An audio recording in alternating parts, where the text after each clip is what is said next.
Tonight, we're doing something I have been thinking about for a long time. Picture a job that sounds like a fairy tale.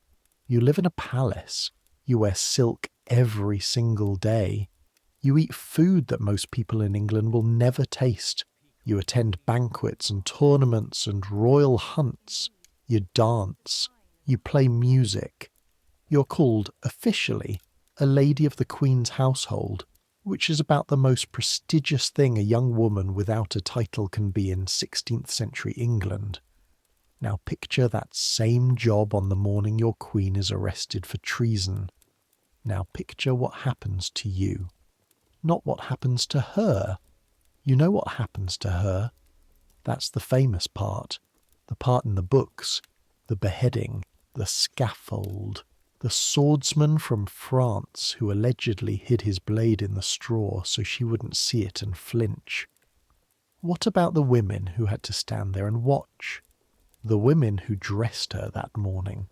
The women who had been sleeping outside her chamber door for 2 years, knowing the specific sound of her nighttime pacing, knowing the smell of her fear, knowing her better than almost anyone alive. What happens to them? That's what we're doing tonight. Not the Queen. The women around the Queen. The ones history mostly forgets.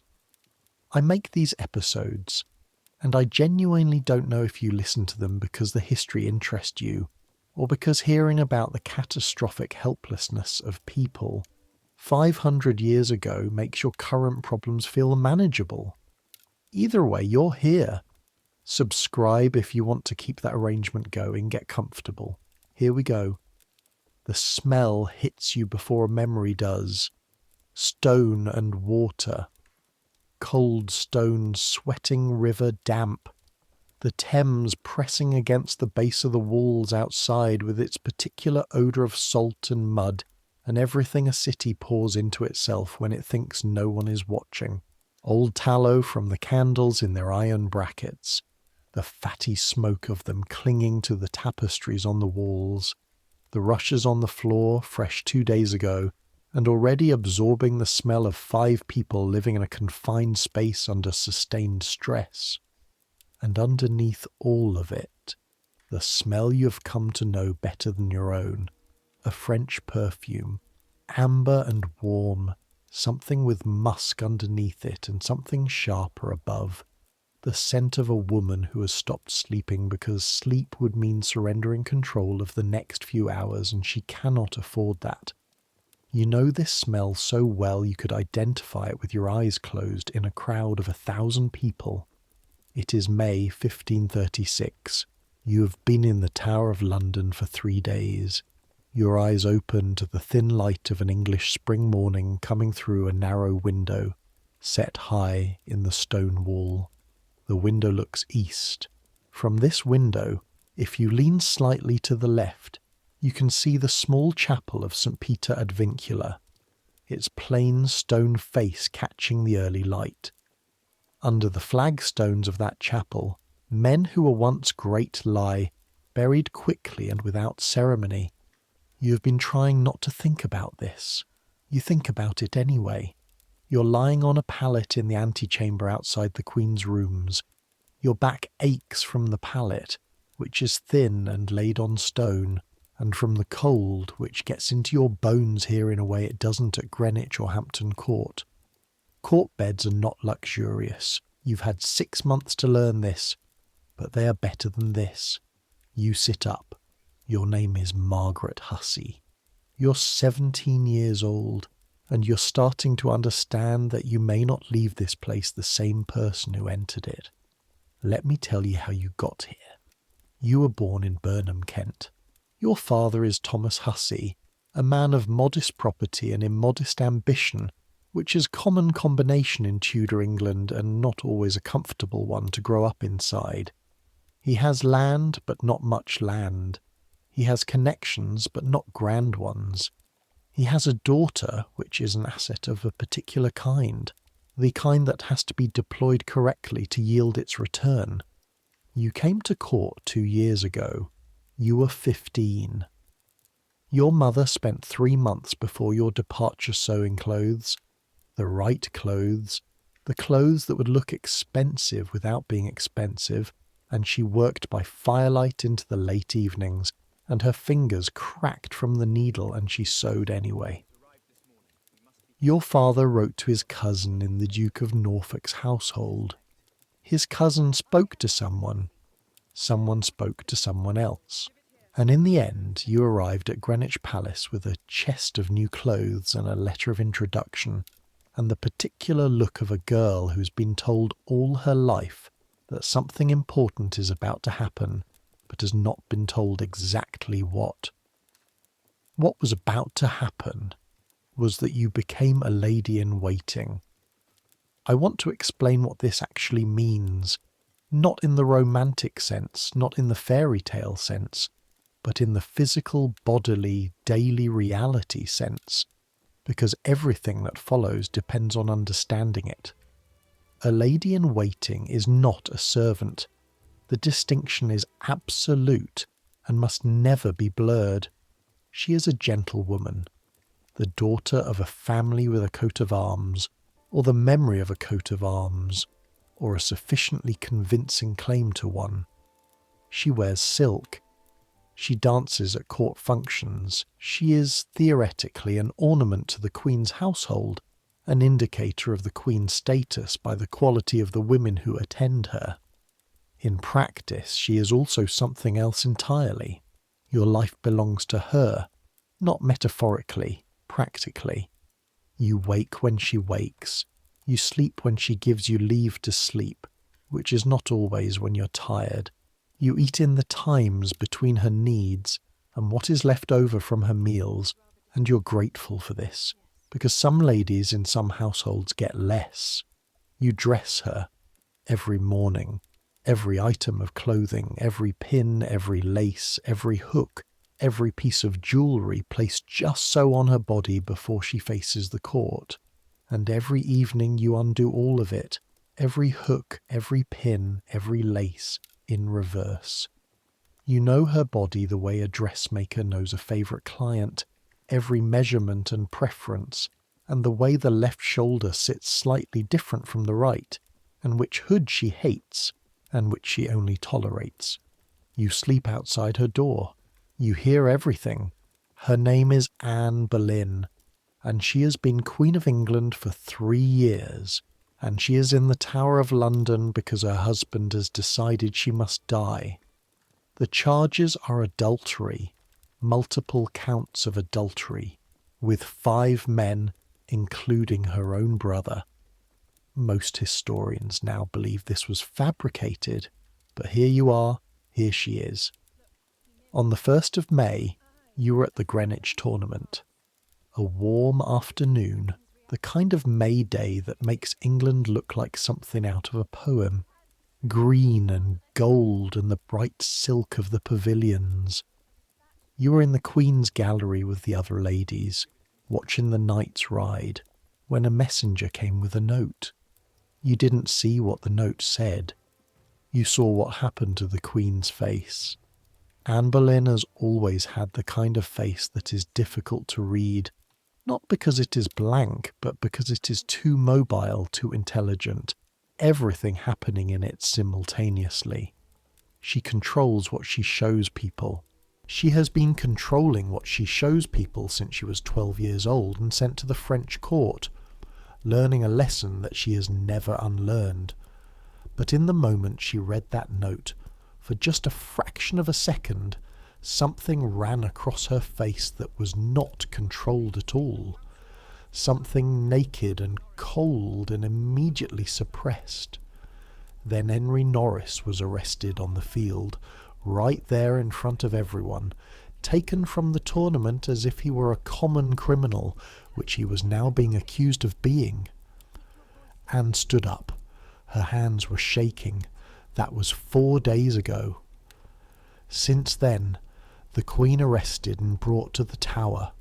4 other men arrested, including her brother George, Lord Rochford. Cromwell's office beginning its work, the careful, terrible work of processing a conviction that has already been decided.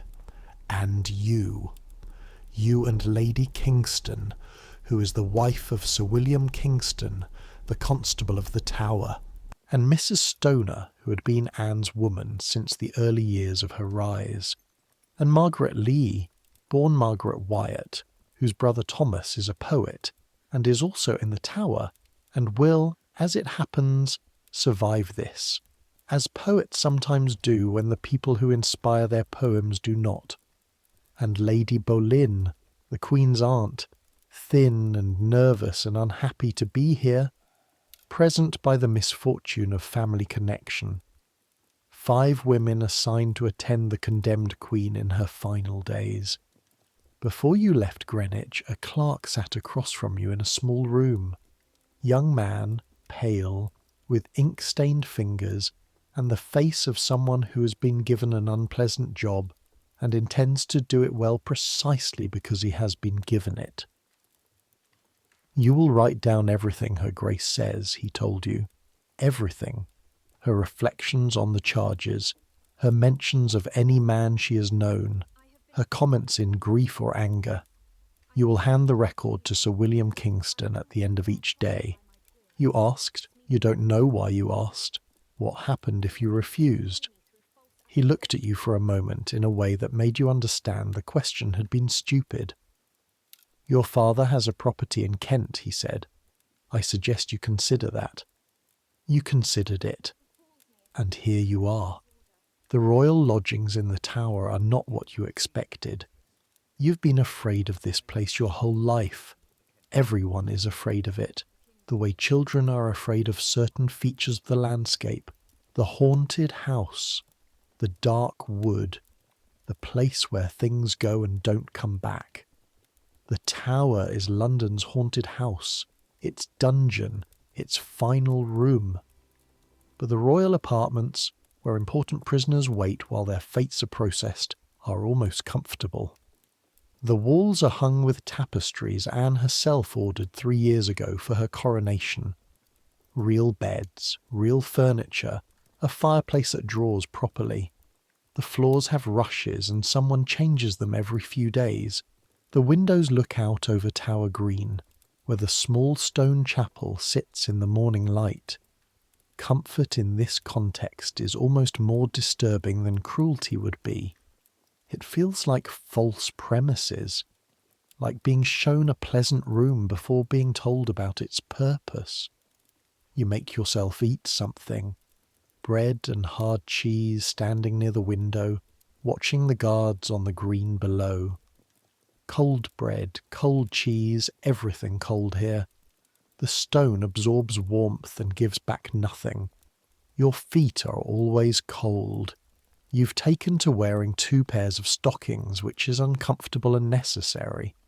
You finish the bread. You write what you've already heard in your notebook. The morning comes through the narrow window and falls in a bar of pale light across the stone floor, and somewhere outside the window something moves. When you look, it's a raven. They are enormous, the Tower ravens, nothing like the small, clever city birds you see in markets and gardens.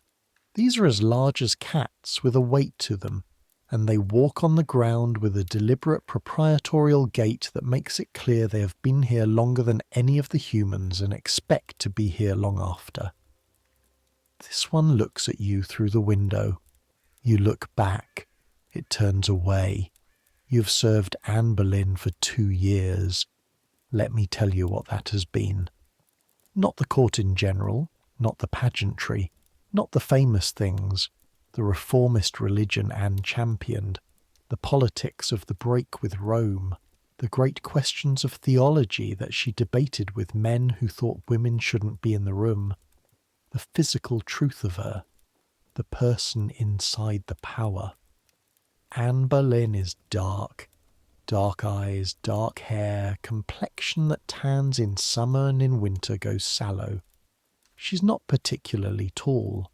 She's not the conventional beauty of Catherine of Aragon, who was small and golden and looked like a painting of the Virgin. She's something else.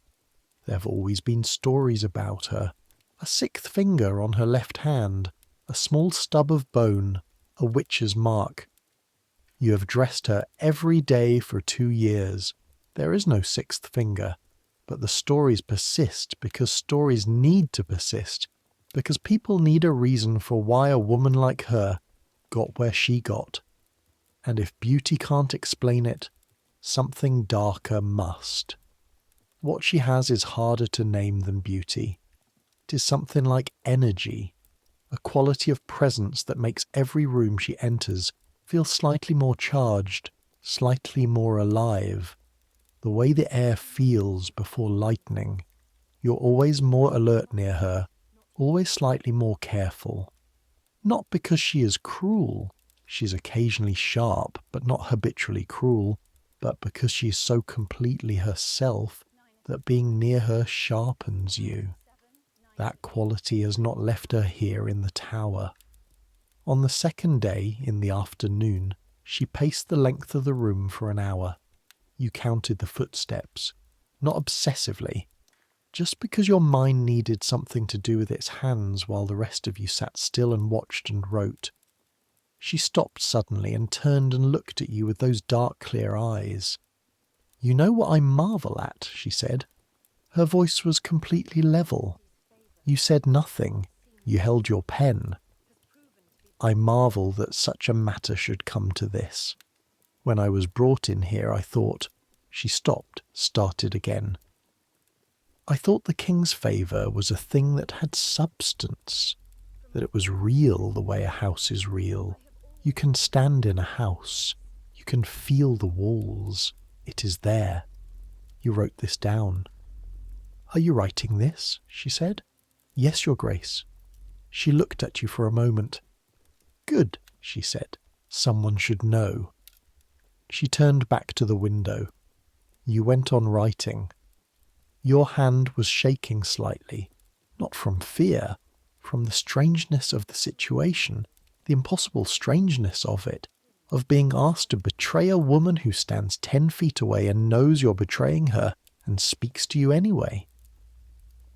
The shaking was not fear. You told yourself it was not fear. On the third morning, Lady Kingston found you in the antechamber with your notebook, sitting close to the window for the light, your cold feet tucked beneath you on the stool. She sat down across from you. She is a woman of perhaps 40, with a broad face, and the expression of someone who has decided that most things in life require a particular compression of the lips, and have decided correctly. "How are you managing?" she said. "Well enough, my lady." "You're not sleeping." It wasn't a question. "No. You'll sleep worse before this is over. Eat what they bring you. Don't drink more than 1 cup of wine in the evenings." She paused. She looked at the door to the Queen's chambers, behind which Anne was presumably sleeping or not sleeping. She asked about the princess this morning. "Elizabeth." "Yes." A pause. "She'll be declared illegitimate, same as Mary."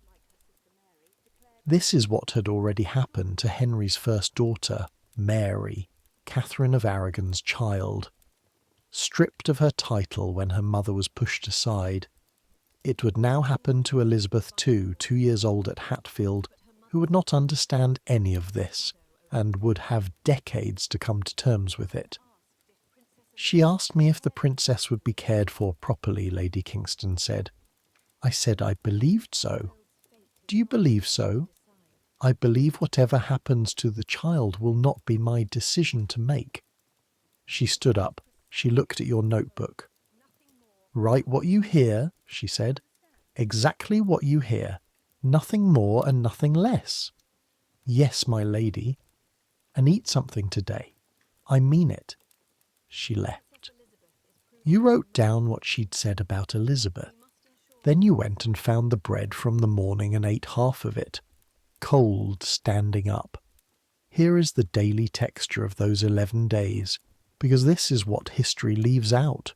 Not the dramatic moments, which are adequately recorded, but the physical reality of the time between them. You dress her every morning. This is the anchor of the day, the most routine and in some ways the most important thing, the thing that gives the hours a shape. She washes her face and hands in the basin. The water is never fully warm. By the time it arrives from the kitchen, travelling through cold stone corridors, it has given up most of its heat, and you watch her hands move through it with a quality of attention you can't entirely explain, as if committing the gesture to some kind of permanent record. Then her hair. Anne's hair is thick and dark, and she wears it in the French style she favoured long before she made them fashionable at court. You comb through it, the tangles of a night's restless movement, the knots that form when a woman runs her hands through her hair repeatedly without thinking, the specific texture of hair that has not been properly cared for in several days because other things are more pressing. Your fingers work slowly, deliberately, as if by moving slowly you can extend the morning into something longer than it is. She lets you. She's very still while you comb her hair. It is the only time she is still. My mother used to do this, she said on the fourth morning. You kept combing.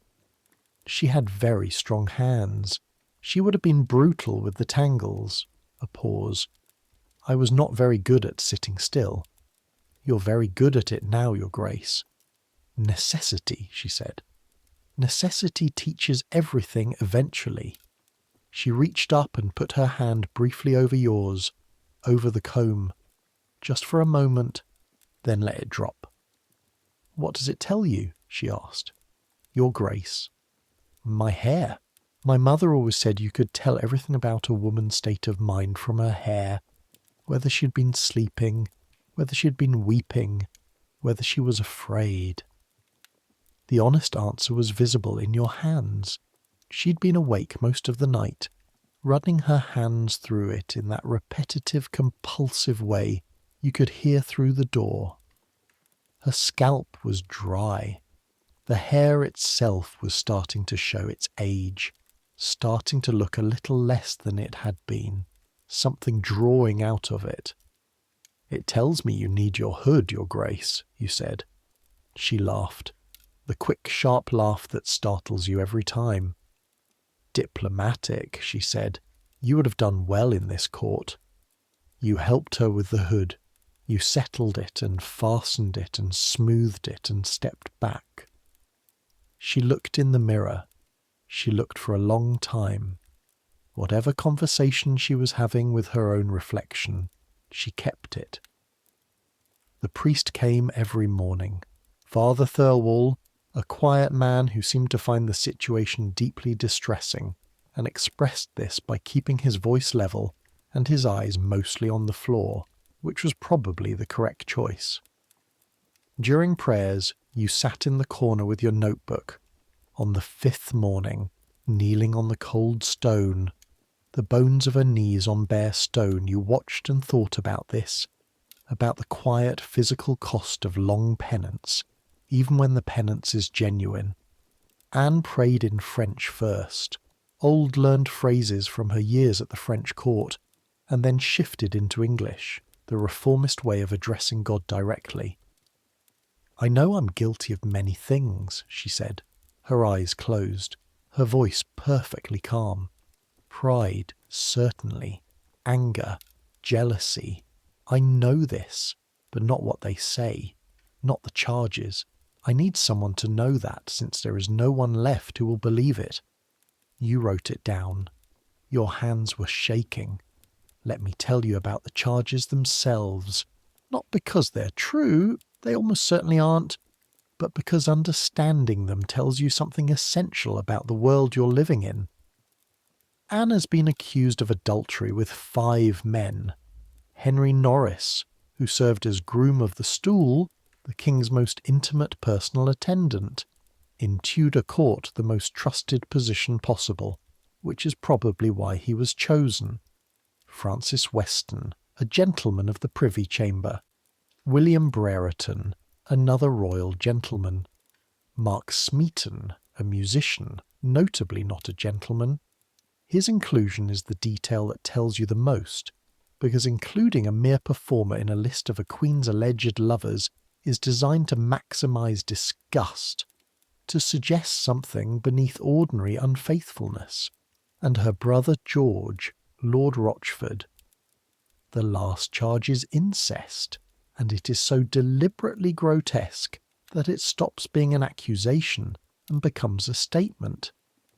Not about what happened, about what is being decided, about the fact that this woman must be destroyed so thoroughly, so completely, that no shadow of her can remain, and that anyone who was close to her should understand clearly what proximity to certain kinds of power can cost. The message is aimed at you. It is aimed at all of you. You understood it the moment the pale clerk mentioned your father's land. Mark Smeaton is the only one who confessed. The others denied everything, all the way to the scaffold. There are stories about how Smeaton's confession was obtained. You don't write those stories in your notebook. There are some things that go in the part of the mind that has no corresponding page. Margaret Lee sits next to you in the antechamber on the 6th afternoon while Anne is with the priest. She sits close, in the way of women who know they're being watched and are choosing to speak anyway. You understand what happens if they decide we know too much, she says. I understand. Some of her ladies have already been questioned. At Greenwich, about before. Things she might have said. Men who might have visited. They're looking for confirmation, you say. They have their evidence. They made it. What they're building now is a wall around it so no one questions it later, she pauses. Outside, one of the ravens makes a sound that doesn't sound like a bird. You know what your choices are. I write what I hear. I say nothing else. I wait. Yes. She looks at you with an expression that might be respect and might be something sadder. And when it's over, we figure out what comes next. What comes next? You've been trying not to think about this. Because here is the thing about being a lady in waiting. The thing they don't explain when they first bring you in and hand you the silk dress and tell you to stand behind the Queen's chair. The thing you learn slowly and expensively over the years. You are not attached to a court. You are attached to a person. One specific woman. Your livelihood, your reputation, your prospects for marriage, your future.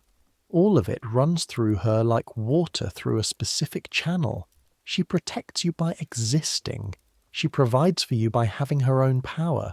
When she dies, the channel closes, and you need to find another channel. Fast. Before you become a liability rather than an asset, you already know who the next channel is going to be. Jane Seymour. Pale, quiet, careful. Jane Seymour, who has been spending time with the king for months, whose brothers are managing her advancement with the efficiency of men who have been working toward this specific moment for years. Jane Seymour, who wears high-neck gowns and keeps her eyes down and is, in every visible particular, the opposite of Anne. That's the point. The opposite of Anne is what's required now. Henry VIII will be betrothed to Jane Seymour almost before Anne is in the ground, and you will be expected to serve her. This knowledge sits in your chest like something swallowed the wrong way. On the 8th day, the trial. You're not there for it. Mrs. Stoner stays with you. Someone has to remain with the Queen, who must not be left alone, while the others go to Westminster Hall. They cannot enter the trial chamber. They wait in an antechamber and receive the verdict second-hand from the clerk who comes to report it.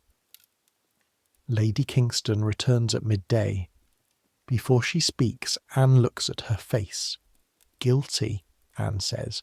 It's not a question. Yes, Your Grace. A pause. George? Lady Kingston shakes her head. George Boleyn, her brother. The man she has known her whole life, the one she was closest to of all her family, the one whose name is now among the most obscene charges in a list of obscene charges.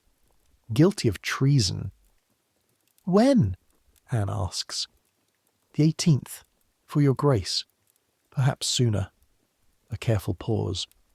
They may adjust the date. They may adjust the date. Because there are sequences to maintain. The Archbishop of Canterbury must annul the marriage first. If you're going to kill a queen, her queenship needs to be undone first. Legally, cleanly, the paperwork in order. And the annulment needs to precede the execution, and the execution needs to precede the new queen, and the new queen is waiting. Anne nods. She goes to the window. She looks at the chapel. From this moment she is technically and legally dead. She is just still breathing. What she does next, she makes jokes. I want to be careful here, because this is not the joke-making of hysteria or desperation. This is Anne Boleyn doing what Anne Boleyn has always done, using her intelligence to manage reality, to impose a frame on events before events can impose one on her. I shall be called a saint after this, she said that evening, sitting by the fire. Saint Anne, there are worse things to be. Mrs. Stonor, who had been praying quietly in the corner, looked up. They say the headsman is coming from Calais, Anne continued. A swordsman. That's thoughtful of someone. The axe is so indiscriminate. She touched her neck with her long fingers. My neck is so slender. He shall have no trouble at all. These are her actual words. Lady Kingston recorded them. You recorded them. They are in the historical record. A woman preparing to die, touching her own neck, noting its slenderness with something that was almost pride. You wrote it down. Then you put the notebook away, and you went to the basin in the corner, and you washed your face for the second time that day. Cold tower water. You pressed your cold hands against your face, and you held them there for a moment. Then you dried your hands and picked up the notebook, and you went on. Margaret Lee found you there. The date has changed, she said. She knows. She knows the 19th now. One more day. One more morning with the comb. The Archbishop comes tomorrow, Margaret said, to inform her of the annulment. You work through the logic of this while she watched. If the marriage is annulled, you said, thinking out loud, then Elizabeth was never a legitimate princess. Yes. But if there was no valid marriage, the logic was brutal and complete. There was no wife, so there was no adultery to commit. The charges collapse. The logic was perfect and entirely useless, and Anne knew it.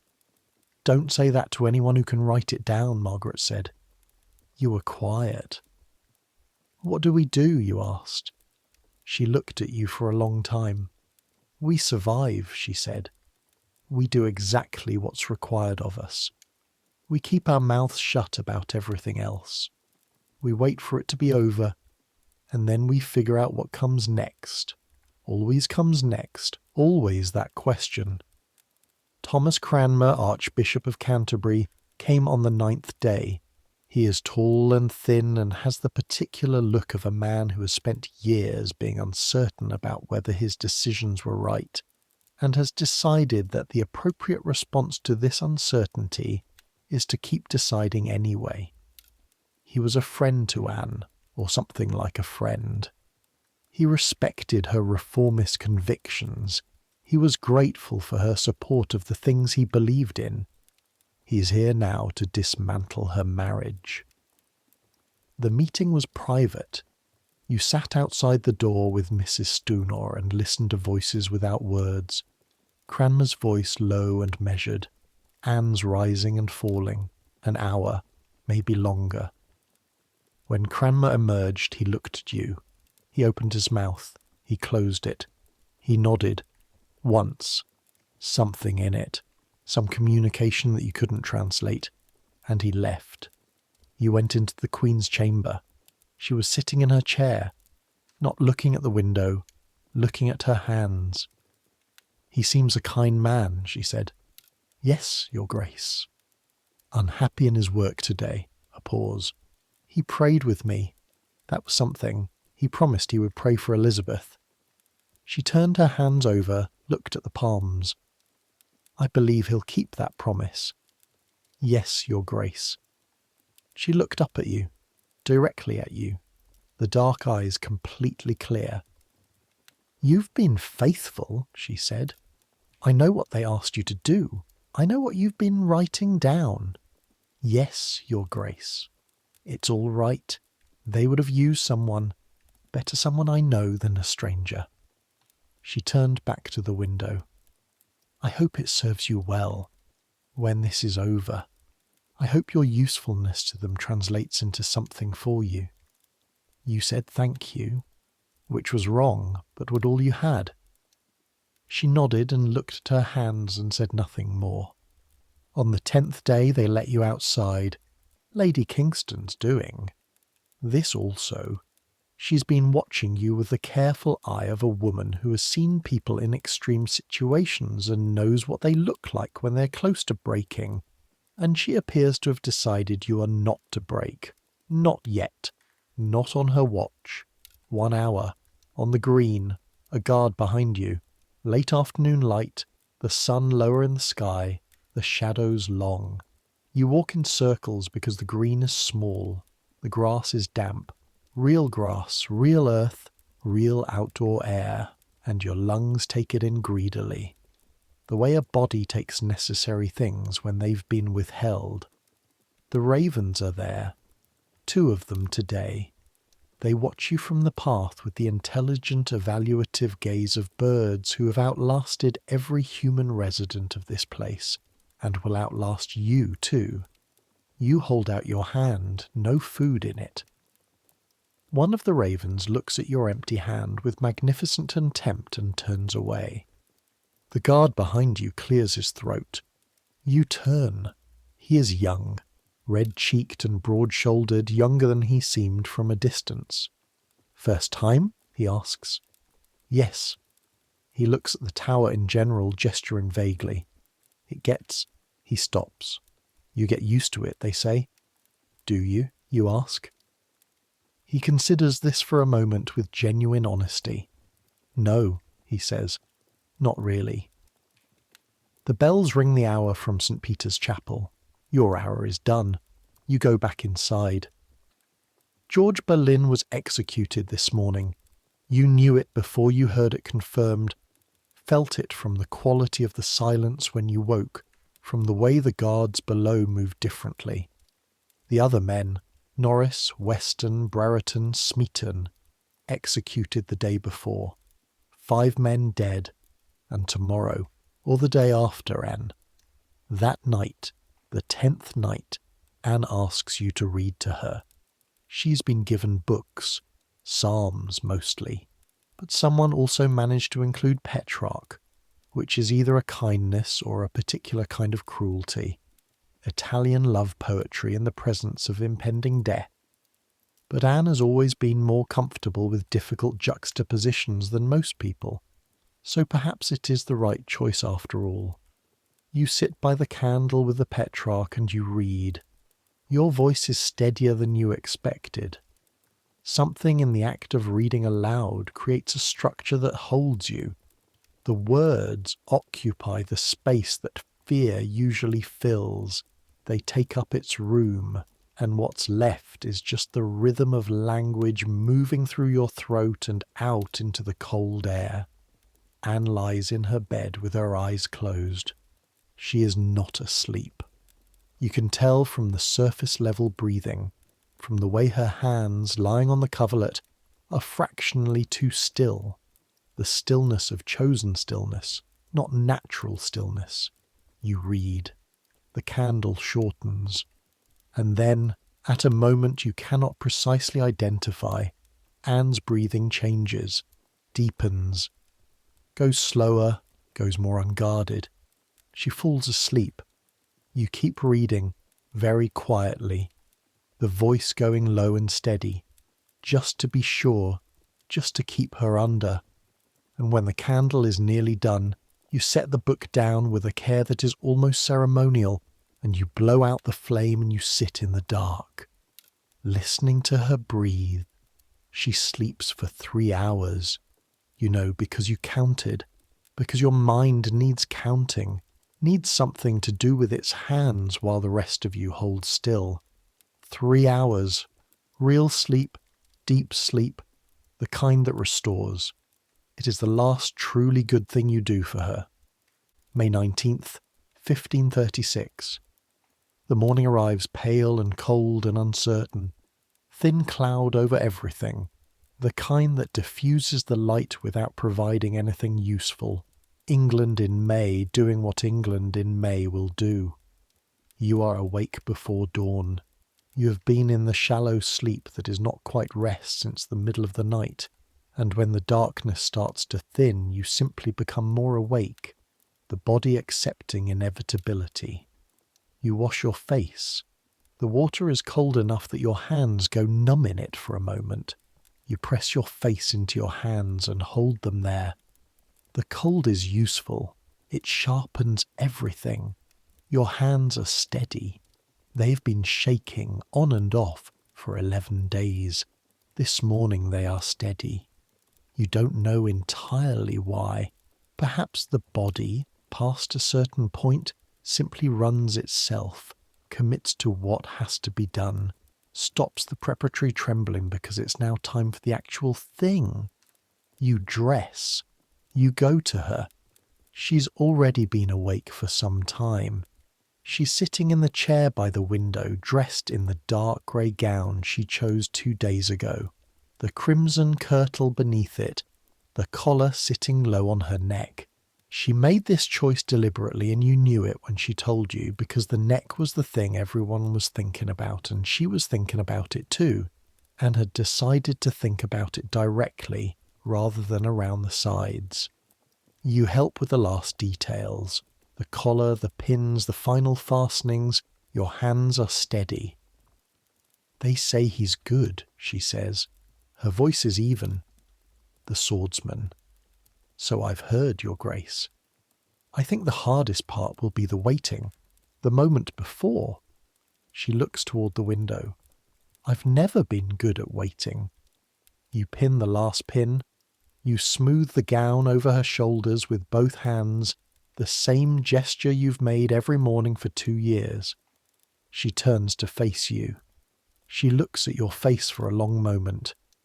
You've done well, she says. These 11 days, more than you needed to.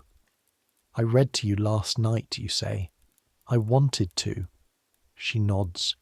She turns back to the mirror. She looks at herself for a long time.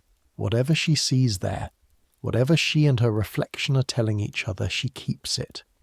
She unclasps the necklace, the gold bee pendant jewelled, the initial of her name, a thing from another time.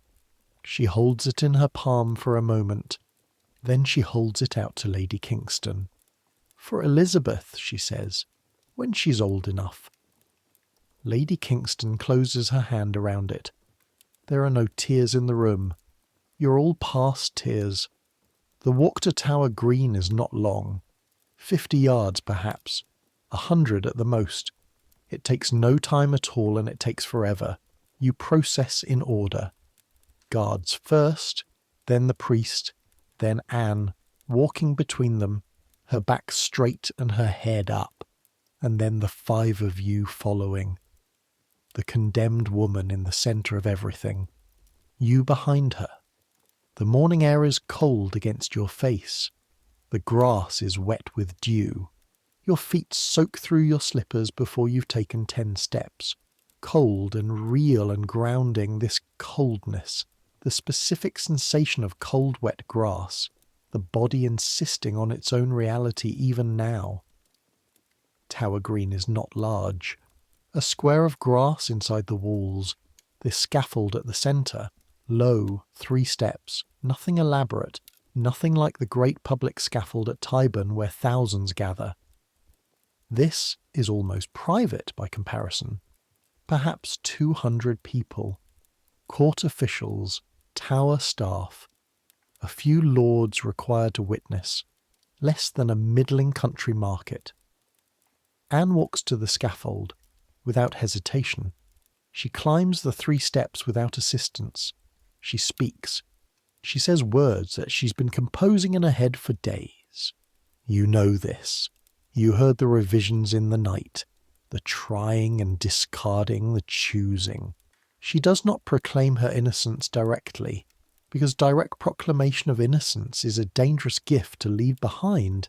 It can be used against the daughter she is leaving behind. She says she is ready to die. She prays for the king. She asks God to receive her soul. This is wisdom. This is calculation surviving all the way to the final moment. She turns to you, to all of you, the 5 ladies at the edge of the scaffold, and she gives each of you something. A ring for Lady Kingston, a handkerchief for Mrs. Stoner, for Margaret Lee, a small carved ivory object you can't clearly see. For you, a prayer book, small, dark leather, her initials gilt on the cover. Inside the front cover, her handwriting, perfectly steady. She wrote it days ago in advance, knowing whom she would give it to. You don't read it now. You can't.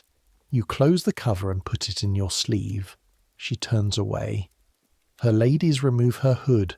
Her neck is bare, long and slender in the morning air, exactly as she said it was. She kneels. Her lips are moving. You can't hear the words. The sound of the river somewhere. A bird from the direction of the chapel. The sound of her breathing. The swordsman, Jean Rambeau from Calais, a professional, a man who's done this before and will do it again, has hidden his sword in the straw at the scaffold's edge so that she would not see it and flinch. He calls to his assistant a distraction, and her head turns fractionally toward the sound. And then, it is fast. She was right. He was good. It is faster than thought, faster than the moment between knowing something and it happening, faster than any framework you have for the speed of events. The sound is not what you expected. Then silence. The specific silence that follows the thing that cannot be undone. You do not look away. You told yourself you would not look away, and your body honours this promise even though the mind would prefer to be elsewhere. You owe her this.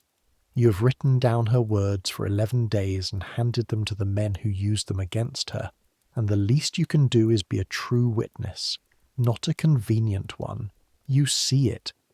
The linen cloth in your hands is there for this moment, and your hands know what to do, even when your mind has gone somewhere else, and you step forward with the others, and you do what is required, and you keep doing it until it is done.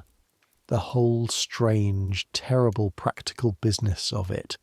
The wooden box that someone brought because no one prepared a proper coffin. The chapel only steps away. The priest still praying somewhere to your right.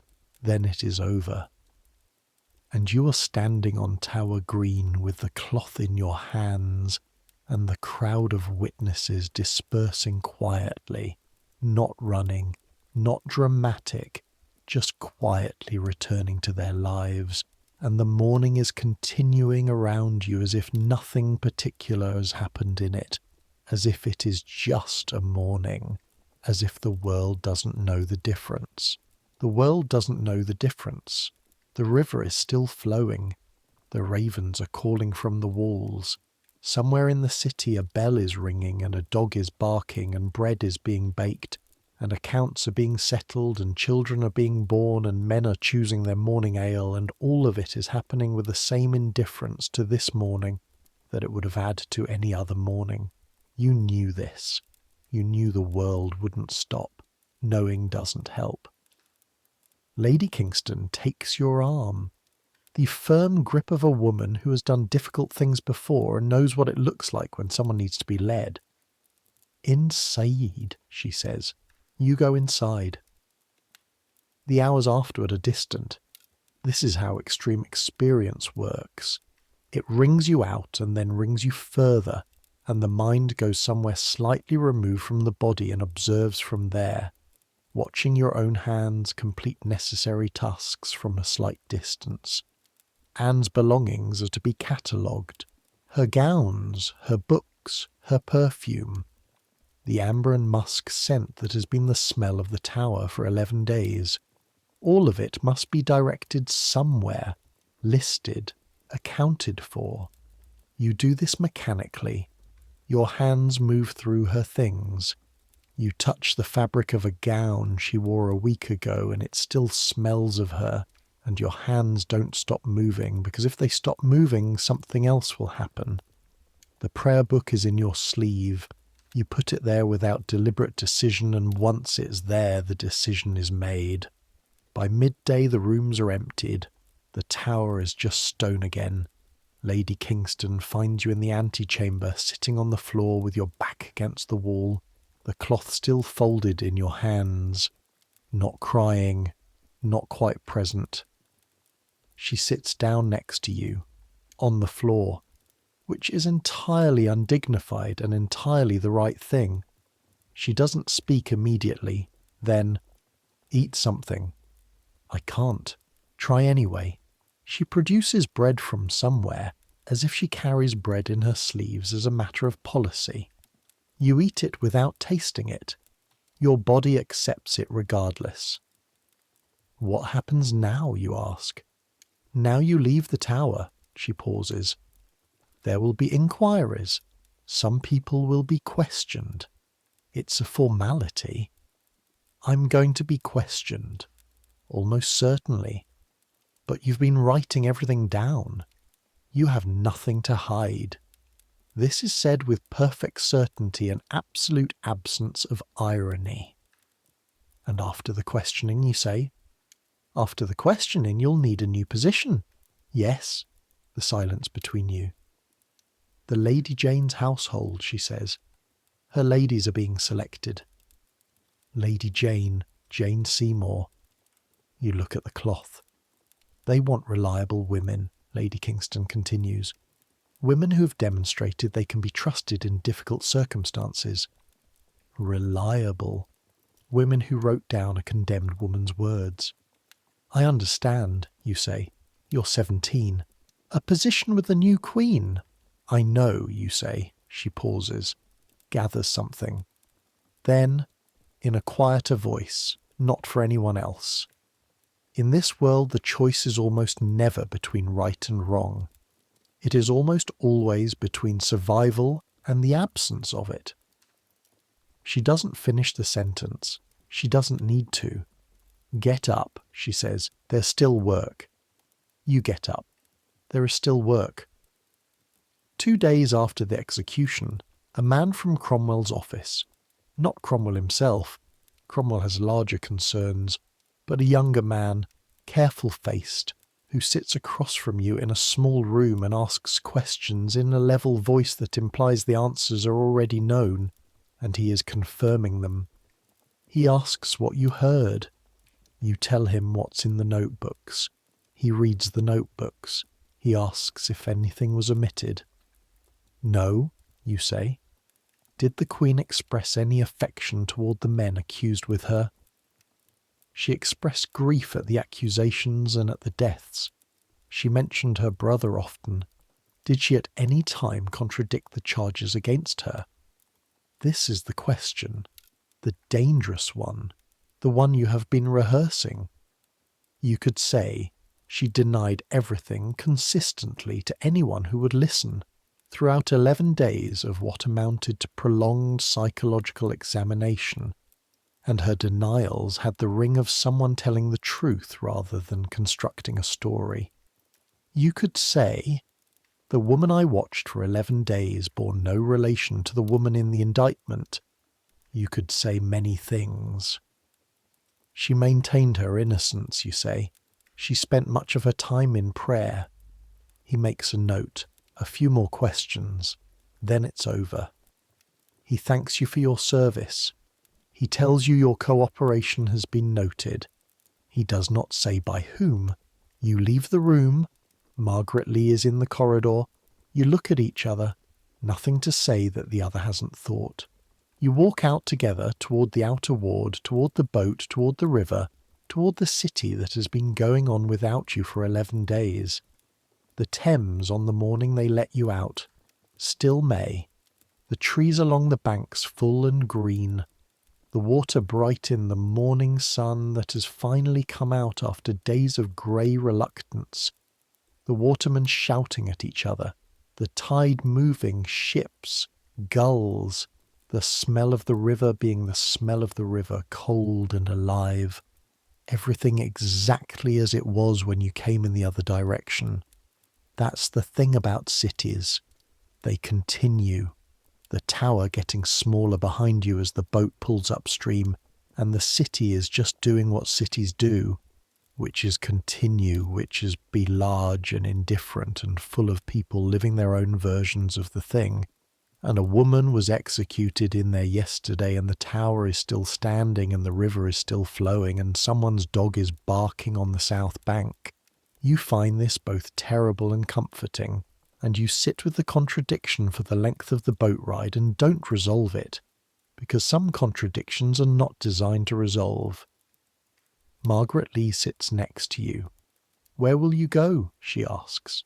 "My cousin, in Whitechapel. I'll stay with her for a few weeks." And then? You think about the sharp-faced man and his careful notes. "Whatever comes next," you say. "I've been offered a place in the new Queen's household," she says. "Will you take it?" She looks at the water. "Yes. I'll serve Lady Jane, and I'll be pleasant, and I'll keep my head down and keep my mouth shut about everything I know." She pauses. "And the things I can't forget I'll carry quietly." "And that's enough?" you ask. She looks at you. Something in her expression, hard and clear and not entirely comfortable. "That's how it is," she says. "You serve who you can serve. You survive." The boat docks at Billingsgate. Fish market. The smell is immediate and absolute and almost cleansing in its thoroughness. The kind of smell that blows everything else out of your head by sheer force. You stand on the dock for a moment. Solid ground. The boat already pulling away. "Take the position when they offer it," Margaret Lee says. "Don't let sentimentality cost you your future." You think about the prayer book in your sleeve, about the last 3 hours of sleep, about the sound of her breathing in the dark. "I know," you say. Margaret Lee adjusts her hood, turns and walks into the city, into the crowd, into the ordinary morning, until she is one face among 1,000, and then she is gone. You stand on the wharf for a moment longer, then you pick up your bag and you walk. Joan's house in Whitechapel smells of the tannery, which her husband has been running for 8 years, and which has permeated every surface of their lives, including the curtains and Joan's hair. There are 4 children and more chaos than structure, and a kitchen fire that burns all day and a pot that is always on it with something in it. You knock. Joan opens the door. She looks at you for a moment. "You look terrible," she says. "I know. Come in, I'll put the kettle on." This is the most comforting sentence you have ever heard. She feeds you. She doesn't ask questions. She feeds you real food, pottage with good bread and strong cheese, an ale that hasn't been watered. And she sits across from you and watches you eat and says nothing at all. Joan has heard the news. Everyone has heard. The execution of a queen moves through a city the way fire moves, fast and consuming everything it touches. By the time you were in that boat on the river, people in Cheapside already knew. She refills your cup. She shows you the sewing room, the pallet, the narrow window that looks out over someone else's garden. "Rest," she says, "as long as you need." You sleep for 12 hours. You wake once in the night, a sound from the street, and you lie there in the dark listening, and what you hear is Joan's household breathing, the measured ordinary sleep of people in their ordinary lives. The sound of it is so peaceful you nearly weep, which surprises you, the tears coming up unexpectedly for that of all things. You close your eyes, you go back under, you stay 2 weeks. During those 2 weeks, the world continues its Tudor pace. Henry VIII and Jane Seymour are betrothed the morning after Anne's execution. This you hear from Joan's neighbour. 11 days after the execution they are married. 11 days. You count it. You can't help counting it. 11 days during which the court reorganised itself around a new centre of gravity with the smooth efficiency of a thing that has been practising for months. Jane Seymour is Queen of England. You receive a letter on the 10th day. Lady Kingston's hand. It says you have been recommended for a position in the new Queen's household. Your performance during the recent period has been noted. If you wish to pursue this position, send word within the fortnight. You sit with the letter for a long time. The tannery smell drifts through the window. One of Joan's children is arguing with another about something that is only very important to children. Joan herself is somewhere in the back of the house, doing whatever has to be done next. You take out the prayer book. You open it to the inscription. Do not be afraid. The worst thing that can happen to you is that you live. You read it several times. You've been deciding since you first read it what she meant. The darker reading. Do not be afraid of death, because compared to this, the dead are free. The other reading, the one you want to believe, the one that feels right in the way certain things feel right before you can explain them. Do not be afraid of what survival requires, because surviving is the harder thing. Surviving means carrying what you've seen, going on with it, serving the next queen, being present, keeping the faith of someone who saw. She knew you would need to hear this. She prepared it in advance. You close the book. You put it back in your sleeve. You find Joan and ask for pen and paper. Good news, Joan asks.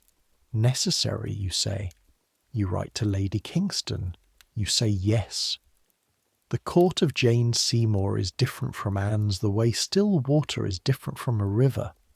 Everything quieter, music less elaborate, dancing less frequent.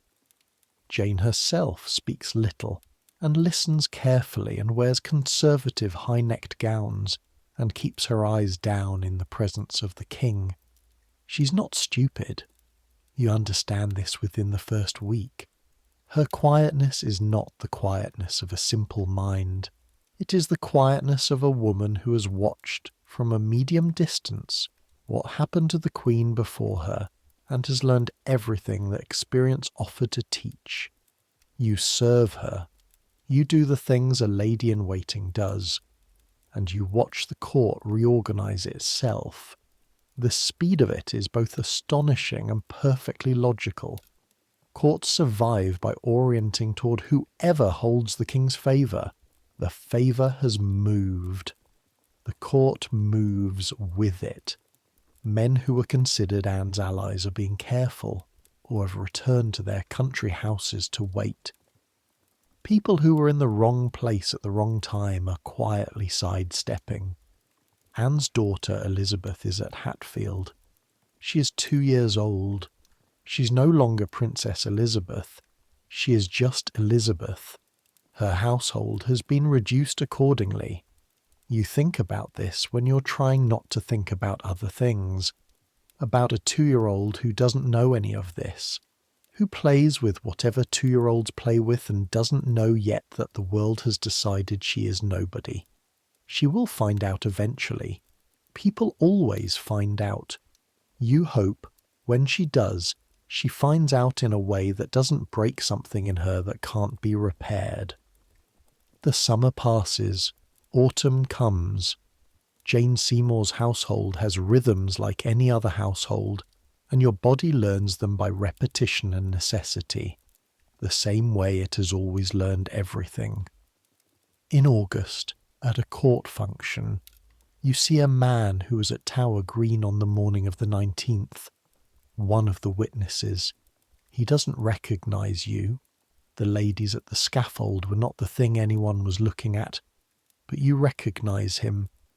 He's talking about hunting. His doublet is good wool. He has a cup of wine. He is perfectly ordinary. You watch him across the room and you think, you saw what I saw, and you are talking about hunting, and so are you. You have been talking about hunting and the weather and the progress of the new Queen's health, and the price of certain goods and all the ordinary small talk of court life for months now. This is how people live. This is how you live inside terrible things and come out the other side and keep living. You talk about hunting. You eat dinner. You help dress a different queen. You carry what you carry in the part of you that doesn't show. In October, Jane announces her pregnancy. The court goes almost deliriously happy. The king goes deliriously happy.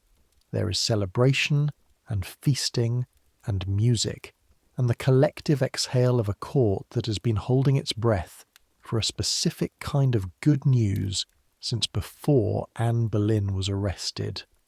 You celebrate. And you feel genuinely, to your own surprise, a small real gladness, not for politics, not for the king, but for Jane herself, who has worked very hard to be exactly what was required and is receiving the reward for it, who has been careful and quiet and correct, and for whom this moment is real and not political. She will be a good mother, you think. She has that quality. You think about the other child at Hatfield. You let the thought sit with the other things you carry and you go on celebrating. On the 12th of October, 1537, 16 months after the execution, Jane Seymour gives birth to a son, Edward, the heir, the Tudor heir, the long-awaited boy. The court is overjoyed with a completeness that transcends politics and becomes something almost animal, the relief of a community that has been in anxiety for so long that the resolution of it makes them generous and expansive and kind. You celebrate, you mean it. But Jane does not recover. The fever comes within days of the birth. The physicians come and do what physicians in 1537 can do, which is limited and earnest and inadequate. On the 24th of October, Jane Seymour dies. You stand in the chamber where she lies, dressed for burial, her hands folded, her face arranged by death into a piece that feels both real and borrowed.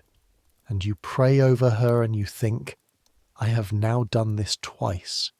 And then you think, but I will do it again. The court of Henry VIII doesn't stop. It cannot stop. It is built around a man who requires forward motion the way a fire requires fuel. There will be another queen. There must be. The machinery of dynasty doesn't pause for grief. You understand this now in a way that is no longer abstract. You are 20. You've served 2 queens, attended 1 execution, watched 1 deathbed, and you are still here. Your hands are steady. Your eyes are clear. You know how rooms work and how people work inside them, and how power moves and where it pools, and how to navigate the current without being swept under. You know things that cannot be taught except by experience. And experience has been thorough with you. In 1540, Anne of Cleves, Henry VIII marrying for the 4th time, a German princess arranged by Cromwell. She arrives and Henry's reportedly disappointed from the first moment, having had an unfortunate encounter with her on the road, where he tried a romantic gesture, disguising himself as a stranger, that did not produce the response he expected. The marriage is political. The marriage is also, very quickly, a failure in the specific way that Henry's marriages fail when he doesn't like his wife. You serve Anne of Cleves with the same competence you've brought to everything else. She's surprisingly cheerful under the circumstances, doesn't speak much English, which creates challenges, but she is good-natured about the challenges and genuinely good at cards and has a laugh that fills a room without effort. She is also, within weeks, entirely aware that the king doesn't like her. In July, 6 months after the wedding, Henry divorces Anne of Cleves. Non-consummation. She keeps her settlement, her lands, her income. She will be called the king's sister. She will, by all accounts, have a far more pleasant life as the king's former wife than she had as his current one. She seems relieved. You cannot blame her. Then Catherine Howard. She is 16. She is small and dark-haired in a way that makes people whisper comparisons you would rather they didn't make. She has been pushed forward by her Howard relatives with the particular efficiency of a family that understands this moment and what it offers. She has no idea what she's walked into. You watch her arrive at court, and you watch her receive the king's attention with the giddy delight of a teenager who thinks wonderful things are happening, and you know, with the certainty of someone who has seen this from the inside, that this will not end well. You cannot protect her. You can only be present. She is sweet with you. She is 17 when she comes to court, and you are 22, and she treats you with the guileless friendliness of someone who hasn't learned yet that the people around her might be furniture. She asks after your cousin. She remembers your name without reminding. The questions about her past begin almost immediately after the marriage. A music teacher, someone at court. Cromwell is already dead by this point, executed for the Anne of Cleves disaster. But the machinery he built still runs without him, different hands on the same levers. In November 1541, Catherine is confined to her chambers. She is 17. She becomes hysterical, screaming, weeping, throwing herself against the door, screaming for the king. You have never heard sounds like the sounds she makes. Anne in the Tower was many things, but she was never this. She had the resources of intelligence and controlled pride to fall back on. Catherine has neither, and the terror comes out of her raw and unmediated, and it is devastating to be near. But you are near. You bring water. You sit with her when she can bear company. You give her space when she cannot. You help her dress when she is required to be dressed. Your hands are steady, and you keep them steady by will and practice, and the memory of how many times before you have needed them to be exactly this. In February 1542, Catherine Howard goes to the Tower. You're not assigned to her Tower household. You understand why, though no one explains it. They have already used you this way once. You have already proven what they needed you to prove, and it would be extravagant to use the same resource twice when there are other available women who haven't yet had this particular experience. Or perhaps someone has noticed that there are limits even to trained steadiness, and made a calculation about those limits. On February 13th, Catherine Howard is executed. She's 17 years old, or possibly 18. Her birth date is uncertain. The record's contradictory in the way that records of the daughters of minor nobility often are. You are not there. You're in the court that continues to continue as courts do. When you hear the news, you go to your room, you take out the prayer book, you read the inscription. Do not be afraid. The worst thing that can happen to you is that you live. You understand it differently at 23 than you did at 17. At 17 you read courage into it, the courage of choosing survival even when survival costs you things. At 23 you read something else, She was saying, the living carry the dead, not as burden, but as obligation, not as guilt, but as faithfulness. You're still here and I am not. And what that means is that you have to remember for both of us. You have to be the one who knows. You have to carry it quietly in the part of you that doesn't show. The worst thing that can happen to you is that you live. Worst and also necessary. Worst and also, in its way, the gift. Anne Boleyn mattered. She mattered in ways the court will not acknowledge, and history will not fully record, and politics will actively bury for years. She mattered because she was a person, not only a political instrument, and she thought things and felt things and made jokes in the Tower and cared about her daughter and chose the inscription in the prayer book carefully. Catherine Howard mattered. The 17-year-old who didn't understand what she'd walked into, who screamed in the dark and was terrified without dignity and died before she had time to become what she might have been. Jane Seymour mattered.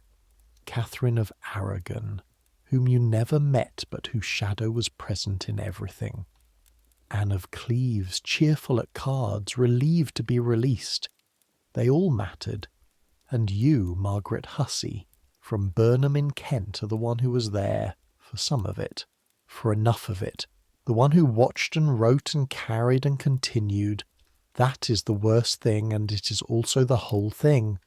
Let me tell you where you are now, not at the end, not decades later, not in some final reckoning, just here, a winter evening in 1542, in the court between queens, in the small room that is your room in the current arrangement of palace spaces. The window looks out over a garden, February garden, nothing growing, bare beds and bare trees and bare paths, the sky above them the colour of pewter. The last light going. You have lit the candle. You have built up the fire. Your wool stockings are the good pair, the ones without holes. Your blanket is thick. The book you're reading is open in your lap, something theological that the court has been circulating, unremarkable and honestly a little dull. But the words give the mind something to lean against. The prayer book is on the table, closed. You've gotten better at this, at leaving it closed, at recognizing that you can set it down sometimes for hours, sometimes for days, and the things inside it will still be there when you pick it up again. They're not going anywhere.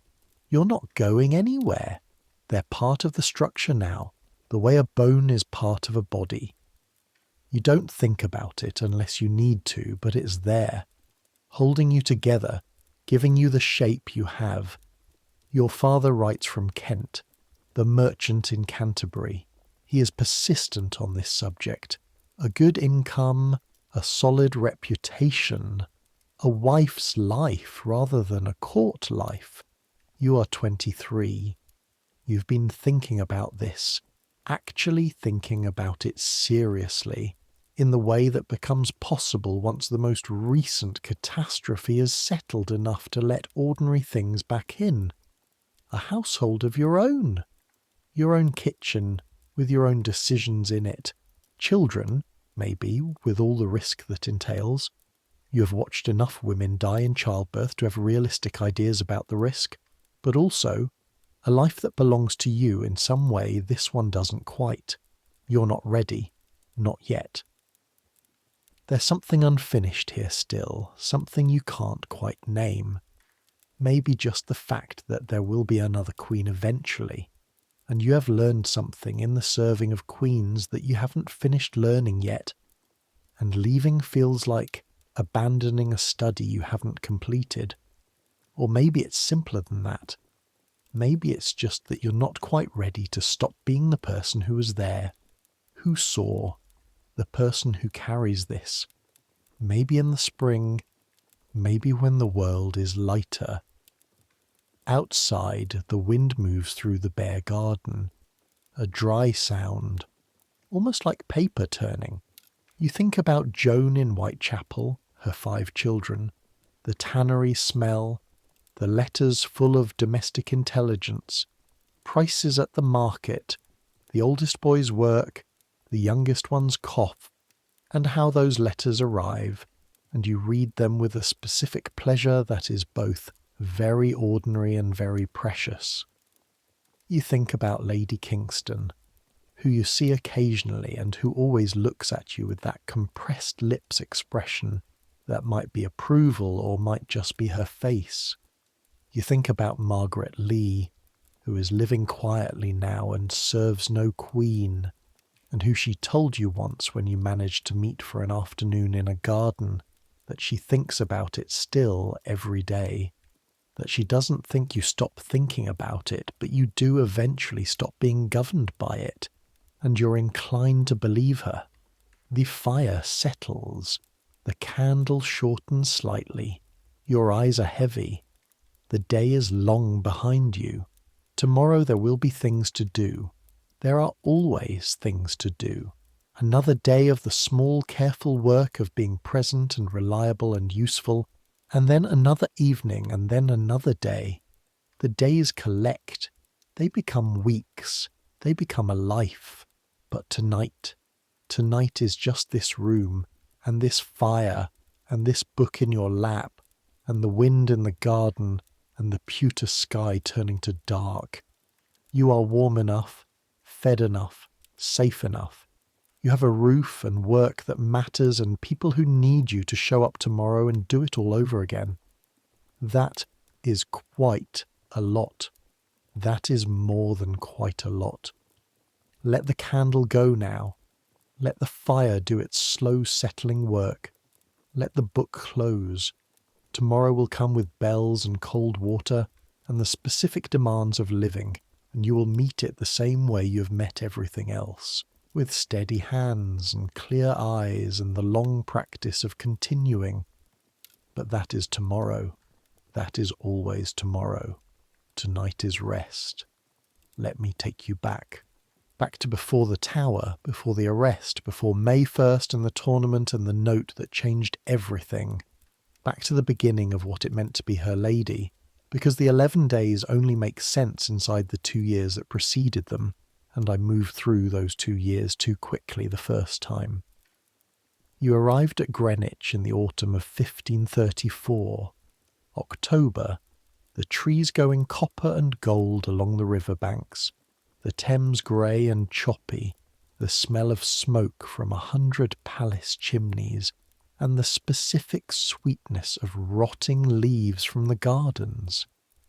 You came by cart from Kent, sitting on your chest of clothes, your mother's careful stitching folded inside, watching the city resolve itself out of the distance as you travelled west along the south bank. You had never seen London. I need you to understand what London looks like when you have never seen it. Not London as you might imagine it, not the London of tourists and postcards and maps, but London as an entirely new category of human experience for a girl who grew up in a village where the largest building was the church and the largest crowd was the Easter congregation. The smell arrives before the sight. You're still miles out and the smell finds you, riding the westerly wind with the confident precision of something that has been doing this for centuries. Smoke. Yes, from those countless chimneys, the particular grey reek of sea coal from the north, different from wood smoke, sharper, more permanent, but also people. The specific dense animal smell of 100,000 people living in close proximity, their cooking and their waste and their industry and their bodies, the river underneath everything, the Thames smell of salt and cold and everything the city has put into it. And then the sound, the bells first, the famous London bells, dozens of churches all disagreeing slightly about the exact moment of the hour, an overlapping clamour that your ears can't organise into music but that your body somehow absorbs, recognises as the heartbeat of a place. And then the buildings, the size of them. Not individually. No building in 1534 is what we'd call a skyscraper, but collectively, the density of it, the way the city crowds itself, buildings pressed against buildings, stories piled on stories, until the whole mass of it blocks the sky. You sat in your cart and your mouth was open, you couldn't close it. You still weren't closed when you arrived at Greenwich.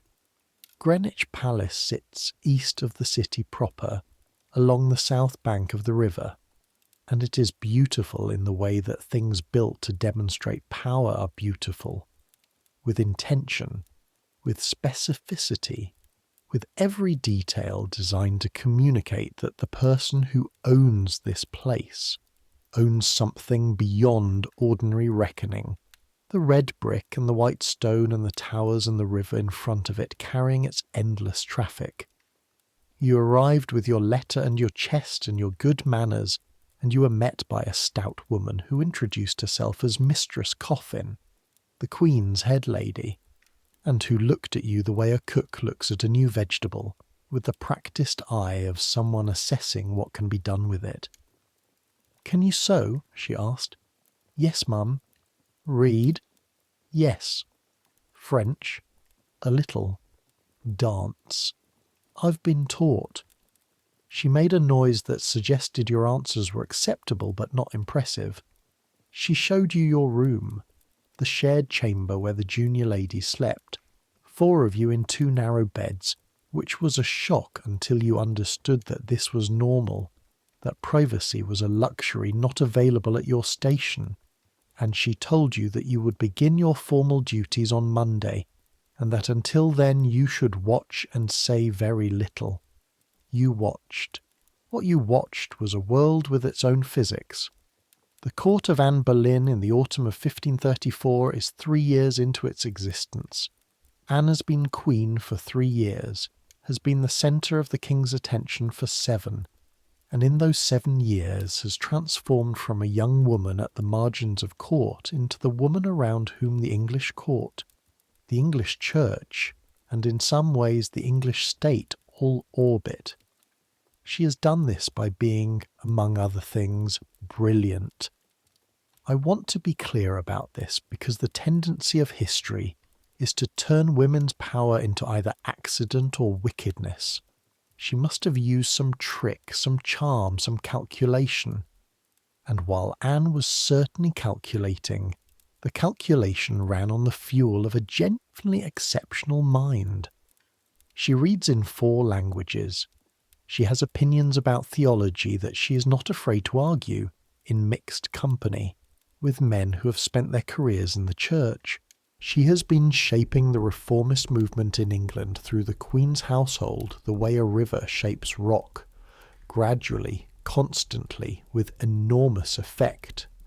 She is also difficult, impatient, occasionally cruel in the casual way of people who have always been the cleverest in the room and haven't developed the patience for people who aren't. She has a temper that flares and is gone quickly, like a struck flint, and you learn in the first week to read the particular quality of her stillness that precedes it. You learn to read her as you'd learn a language, through immersion, through error, through the slow accumulation of 1,000 small observations. The way she holds a cup when she's bored versus when she's genuinely engaged. The difference between her formal smile and the real one, which is rarer, and involves the corners of her eyes. The sound of her laugh when something has actually surprised her. You dress her every morning. Here is what that involves in 1534 in the household of the Queen of England. The morning begins before light. You rise when the other ladies rise. 4 o'clock in summer, 5 in winter, no more, because the Queen wakes early, and the household must be ready before she is. You dress yourself first, quickly, in the cold of the shared chamber. Your own gown is simpler than what you'll help put on her. A working gown, something that will stand up to the business of the morning. Good fabric, but nothing that competes. The court is full of codes about who wears what and how, and you are learning them slowly. Then you go to her chamber. The preparations for the Queen's dressing have already been underway for some time. The senior ladies, those who have been here longest, who have the right to the most intimate tasks, are already in her room. The fire is built up. The wash basin is waiting with water that has been heated in the kitchens and carried up through cold corridors, and which is, by the time it arrives, roughly lukewarm. Your job, as one of the junior ladies, is to hold things. You stand near the dressing area and you hold what you're handed. The shift while someone else helps her step into it. The sleeves while someone else attaches them. The hood while someone else arranges her hair. You're a kind of intelligent furniture in these early months, present and useful, but not yet trusted with the important tasks. You watch everything. The Queen's dress in 1534 is an elaborate construction of separate parts. The shift first, linen, softest available, changed daily. Then the kirtle, the underdress, a structured garment with its own boning and its own decisions about colour and fabric. Then the gown itself, which might be any of a dozen, each with its own requirements of approach, its own hooks and points and specific pins that must go in specific places. Then the sleeves, which in this period are often detachable, sewn on each morning, removed each evening, and which are their own elaborate garments, the visible part of the arm, the most decorated, the most expressive. Anne has sleeves that cost more than your father's second-best horse. Then the hood.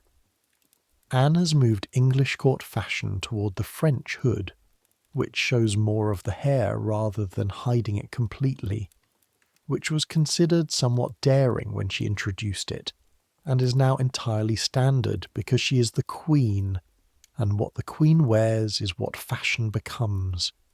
Then the jewellery, each piece chosen, each piece placed, the pearl necklaces she favours, the bee pendant she wears most days, the initial of her name hanging at the centre of her collar. The whole process takes perhaps an hour, on ceremonial days considerably longer. By the end of those first weeks you know the shape of every garment in her wardrobe. You could describe each one in the dark. You know the specific weight of the fur-lined winter gown, and the way the velvet catches the light differently depending on which direction you're holding it.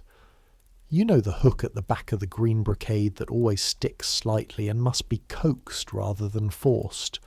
You know her body. This is an intimacy that has no exact modern equivalent. You know her physical self with the casual completeness of someone who's been dressing and undressing the same person every day for months. You know that her right shoulder sits fractionally higher than the left and must be accounted for in certain gowns. You know the scar on her left forearm from a childhood fall that she never mentions. You know the smell of her hair in the morning and the smell of her skin after dancing, when the exertion comes through the perfume she wears. You know her in the way that ladies-in-waiting know queens, which is thoroughly and physically and without sentiment, the way a doctor knows a patient or a craftsperson knows their materials. You are also, gradually over the course of those 2 years, something more than furniture. This happens slowly. You do something right. A particularly difficult pin at a particularly difficult moment, done without being asked, anticipated rather than prompted.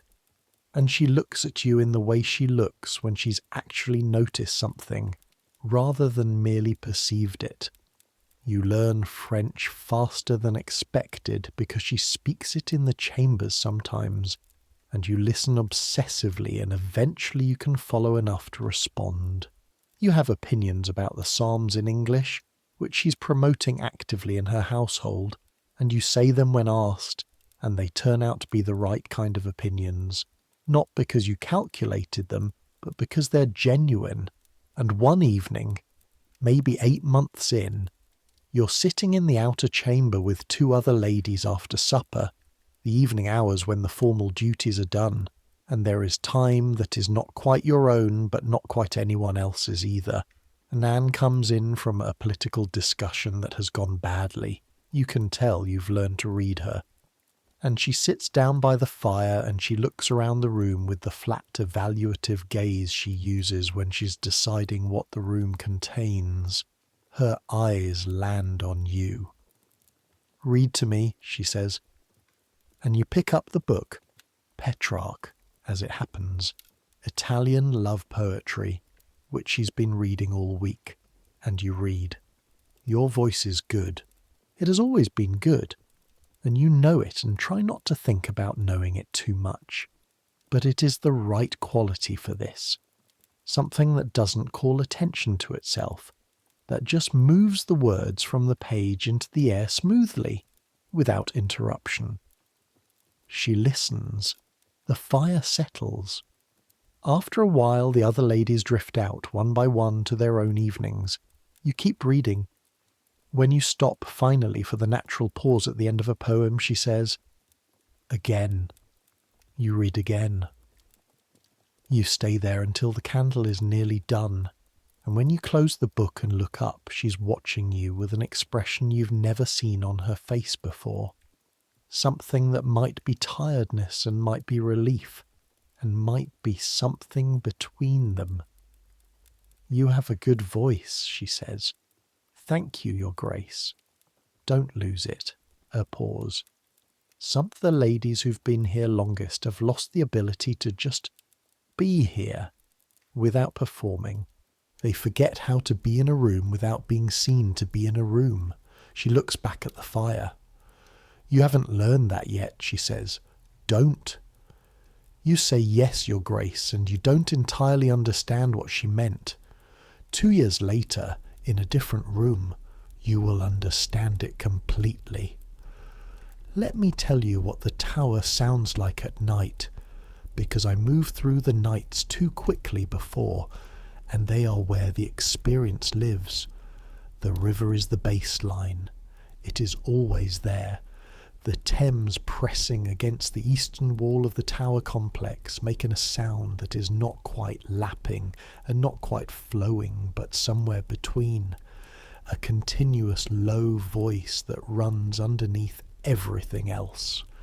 You have never lived this close to the river before. At Greenwich it is visible from the windows, but distant. Here it is present in the walls, on top of the river, the tower itself. Old buildings at night make sounds that new buildings don't. The stone contracting in the cold, water in the old channels. Somewhere in the depth of this place there are rooms that haven't been regularly occupied in decades, and those rooms have their own acoustics, their own specific acoustics, and sound travels through stone in strange ways. You hear footsteps from guards on the battlements, and you cannot always predict where they'll resolve from in the air above you, sometimes seeming to come from the east, sometimes from directly overhead, the sound bouncing off stone in configurations you can't map. You hear the ravens. At night the ravens make sounds that are difficult to categorize. In the day they are obviously birds, loud, confrontational, entertaining in a grim way. But at night they produce something lower, something contemplative, a muttering, as if they are reviewing the day's events in the privacy of the dark. In the 3rd week of May, the nights are becoming short. You lose 3 or 4 hours of darkness that you had in November, the sky going light in the early hours before 4. A thin grey that is just enough to confirm the shapes of things without illuminating them. And from the Queen's chamber, Anne. You hear her whether she wants you to or not, which she understands and which is part of the arrangement. The door between her room and the antechamber is thick enough to muffle words but not movement. You hear the specific creak of the floorboard near the east window when she paces, which she does, often in long stretches of the night.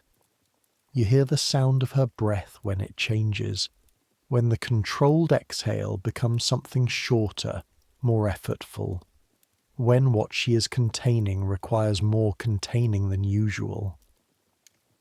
On the fifth night, in the very small hours, you heard her laugh.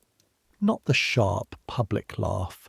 Something different, something private and almost surprised, as if she'd thought of something that her mind had never quite managed before, and found it genuinely funny against all odds. You lay on your pallet and listened to that sound, and you did not write it in your notebook. You wrote down the things you were supposed to write down. This private laughing in the dark, this you kept. On the seventh night, you heard her weeping, not loudly, quietly, which was worse. The sound of someone who has been holding something for a very long time and has finally found a moment they believe is private enough to set it down, just briefly. You lay on your pallet and you said nothing, and you let her have it. The eighth night was quiet. She paced until about midnight, and then the pacing stopped, and you couldn't tell if she was sleeping or simply still, and you eventually slept yourself, briefly, the fitful half-sleep of someone whose body has finally insisted over the objections of their mind. Let me tell you about the food in the tower, because I haven't told you about it, and it matters in the way that physical things always matter, in the way that the body's requirements don't stop because the situation is exceptional. The tower kitchen is a real kitchen. This surprises you, though it shouldn't. The tower has been housing important prisoners for centuries, and the infrastructure has developed accordingly. There is a cook assigned to the royal apartments. The food is not luxurious, but it is real, and it is regular, which puts it ahead of what most people in London are eating on any given day. Mornings, bread, good bread, wheat bread, not rye, and butter, and sometimes cheese. On the first 2 mornings there was honey in a small pot. After that there wasn't, and you wondered if someone had decided that honey was excessive under the circumstances, or whether it had simply run out, and either way its absence felt like a statement. Midday, meat of some kind. Meat of mutton mostly, roasted or stewed. Pottage, more bread. Sometimes a pie, the kind with a thick pastry crust designed more for containment than for eating, and the filling inside it unremarkable but warm. Evenings, lighter. Sometimes cold meat from midday. Sometimes herrings. The tower, being on the river, has reliable access to fish, though fish in May is less reliably good than fish in winter. Wine with every meal, watered in the evenings, which is the sensible thing because water from the tower's supply is not always something you want to drink straight. You eat, you make yourself eat. You stand near the window most mornings with your bread, and you eat it methodically, watching the guards below, tasting almost nothing. The Queen eats irregularly. In the first days she barely ate at all, pushed the food around the trencher, consumed perhaps a quarter of what was brought, sent most of it back. By the 5th day she was eating more, with the pragmatic understanding that you cannot maintain any kind of dignity if your body collapses on you, and Anne has never been willing to be undignified when there was an alternative. She ate the cheese, she drank the wine, moderately. She didn't touch the herrings. On the 9th day someone sent fruit, cherries, early season, still more tart than sweet. They arrived in a small covered dish with no note to indicate who had sent them. Anne held one between her fingers and looked at it for a moment. "Someone is kind," she said. She ate several of them. You ate the rest later, standing up, and they were good.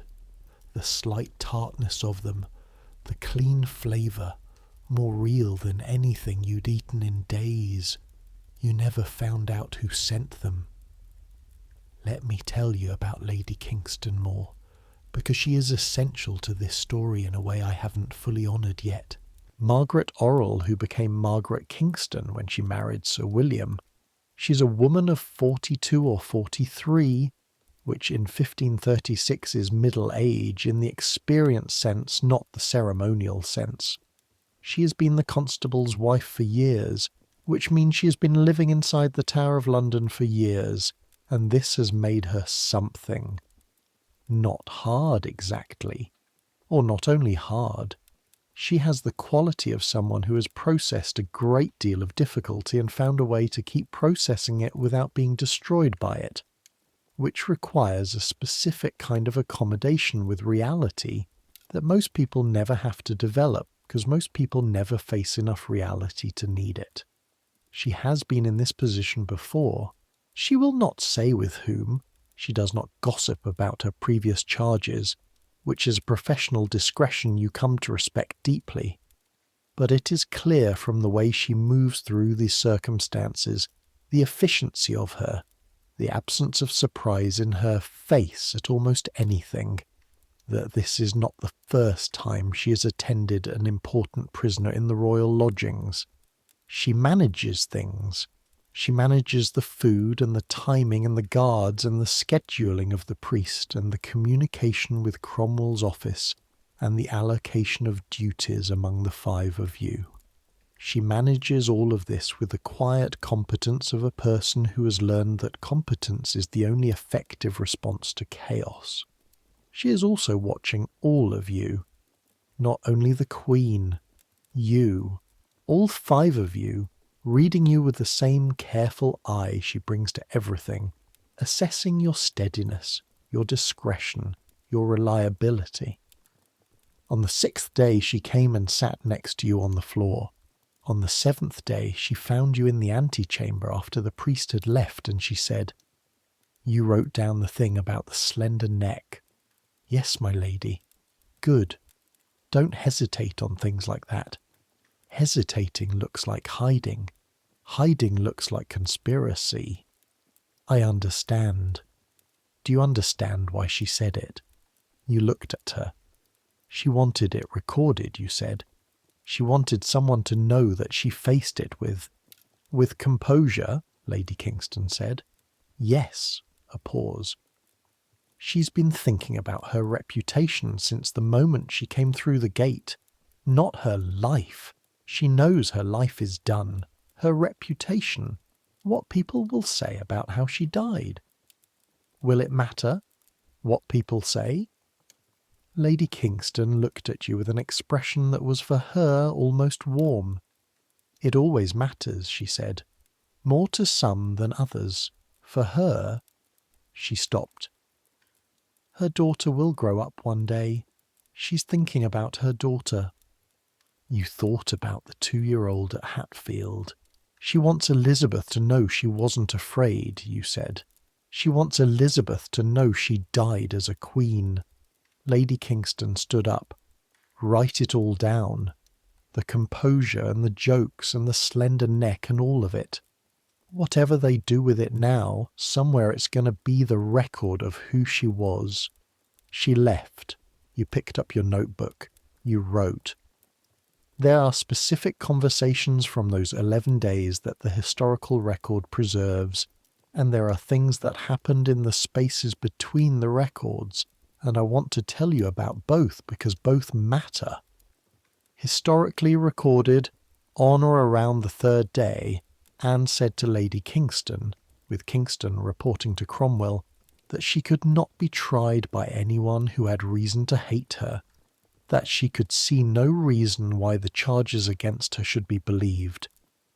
Historically recorded, she expressed anxiety about the manner of her death, asked whether it was painful, was told the executioner was skilled. Historically recorded, she said she'd heard the headsman was so good that there would be little pain, and then she touched her neck and made the remark about its slenderness. Historically recorded, she swung between apparent calm and what Kingston described as much laughter, and between periods of weeping and periods of intense prayer. Less recorded, the quality of the evenings. On the fourth evening, this is the evening you remember most clearly, the formal duties were done. The priest had gone, the food had been cleared, and it was the hour that the court calls supper time, though there was no court here, just 5 women in a stone room with tapestries on the walls and a fire that fought the cold to a draw. Anne was sitting by the fire, not pacing, not praying, just sitting, with her hands in her lap and her eyes at the fire, in the way you sometimes sit when you're not thinking about anything specific, but also not resting, just occupying the moment. Lady Boleyn, the nervous aunt, was stitching something in the corner, the needle going in and out with a regularity that was clearly more about keeping her hands busy than about the stitching itself. Mrs. Stoner was near the window, reading in the last of the daylight, a prayer book. Margaret Lee was absent. She'd been called to give further account to Kingston about something, the details of which you weren't told. And you were at the small table near the wall, ostensibly writing, but actually not writing, listening. Anne looked away from the fire and looked at you. "Do you know any songs?" she asked. "Your Grace?" "Songs, do you know any?" "Some, Your Grace. I know the usual ones." "Sing something." Lady Boleyn's needle stopped. You thought for a moment. You thought about what to sing, what was appropriate, what was not, what she might want. And then you decided that trying to calculate appropriateness was the wrong approach, that you should just sing something true, something you actually knew and liked, and let the choice be that simple. You sang a song your mother taught you, a country song, not a court song, something from Kent that you'd learned as a small child, about the seasons changing and the river flowing, and the specific sweetness of spring after a long winter. Nothing political, nothing courtly, just a song. Your voice in the stone room, the fire. When it ended, Anne was very still. "Again," she said, in exactly the tone she'd used 2 years ago about the Petrarch. "You sang it again. And again. You sang it 4 times, each time slightly slower, the tempo going down naturally, the way music does when the room is late and the fire is low, and something has been released that needs gentling rather than exciting." On the 4th time, Lady Boleyn's needle was still and her eyes were closed. When you stopped, the quiet was different than the quiet before. Softer. The quality of a room that has been given something it needed. Anne looked at you. "Where's that from?" she asked. "Kent, Your Grace. My mother's song." She nodded. "Mother's," she said, "to herself, or to you, or to the room in general?" "I've been thinking about my mother." You said nothing. "She died when I was 29, Anne said. Or 30. I always forget which. She got to see me crowned." A pause. "That was—" She stopped. "She got to see that." "Yes, Your Grace." "Elizabeth won't remember her coronation either," she said. "She's too young." Another pause. "She won't remember me." The fire settled. A log falling. A small shift of flame. "You'll remember her," you said, very quietly, not sure if you should speak. "And the people who serve her will tell her, when she's old enough." Anne looked at you. "I don't know if that helps," she said. "I don't know either," you said. She looked back at the fire. "It's something," she said. "You don't write this in your notebook. Some things belong to the part of the mind that has no corresponding page. Let me tell you about the morning of May 18th, the morning that was supposed to be the execution morning, before they moved it. You had dressed her for it. Not knowing it would be postponed, you dressed her in the dark grey with the crimson kirtle, the choice she'd made, and you did her hair, and placed her hood, and stood back, and looked at her in the way you had looked at her every morning for 2 years.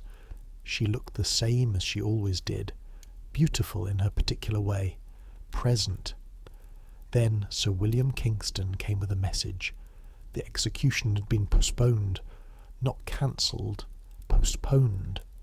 1 day, possibly 2. There were administrative matters still to be resolved, documents to be signed, sequences to be maintained. You watched her face when she heard this. What crossed it was something you had not expected. Disappointment, not relief. Disappointment. She'd prepared herself.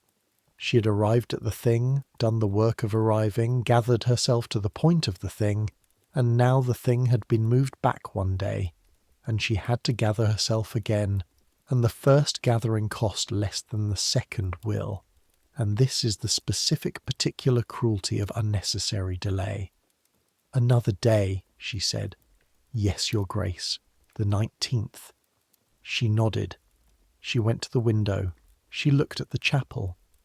"Another day," she said again, very quietly, to herself or to the chapel, or to whatever she addressed when she spoke too low for an answer to be expected. You helped her take off the hood. You put her in a different dress. Not the grey. The grey needed to stay clean for tomorrow. A dark blue, serviceable, unremarkable. You combed her hair again and put it back up. Your hands were steady. Here is the thing I want you to understand about what the morning of the actual execution cost the women attending it. It costs everything available in that particular account, and you don't know until it's done how much was in the account to begin with. You thought you had prepared yourself. You'd been preparing for 11 days, since May 2nd, since the boat on the Thames, since the pale clerk and his mention of your father's land. You had been processing and pre-processing and rehearsing, in your mind's eye, the sequence of events until you thought you knew what it would be like. You did not know what it would be like. Nothing about experience can be pre-processed in the way you attempt. The mind tries, you understand, it tries to reduce the shock by anticipating the content, by familiarizing the unfamiliar before it arrives. But the body doesn't participate in this process. The body is loyal to the present moment in a way the mind is not.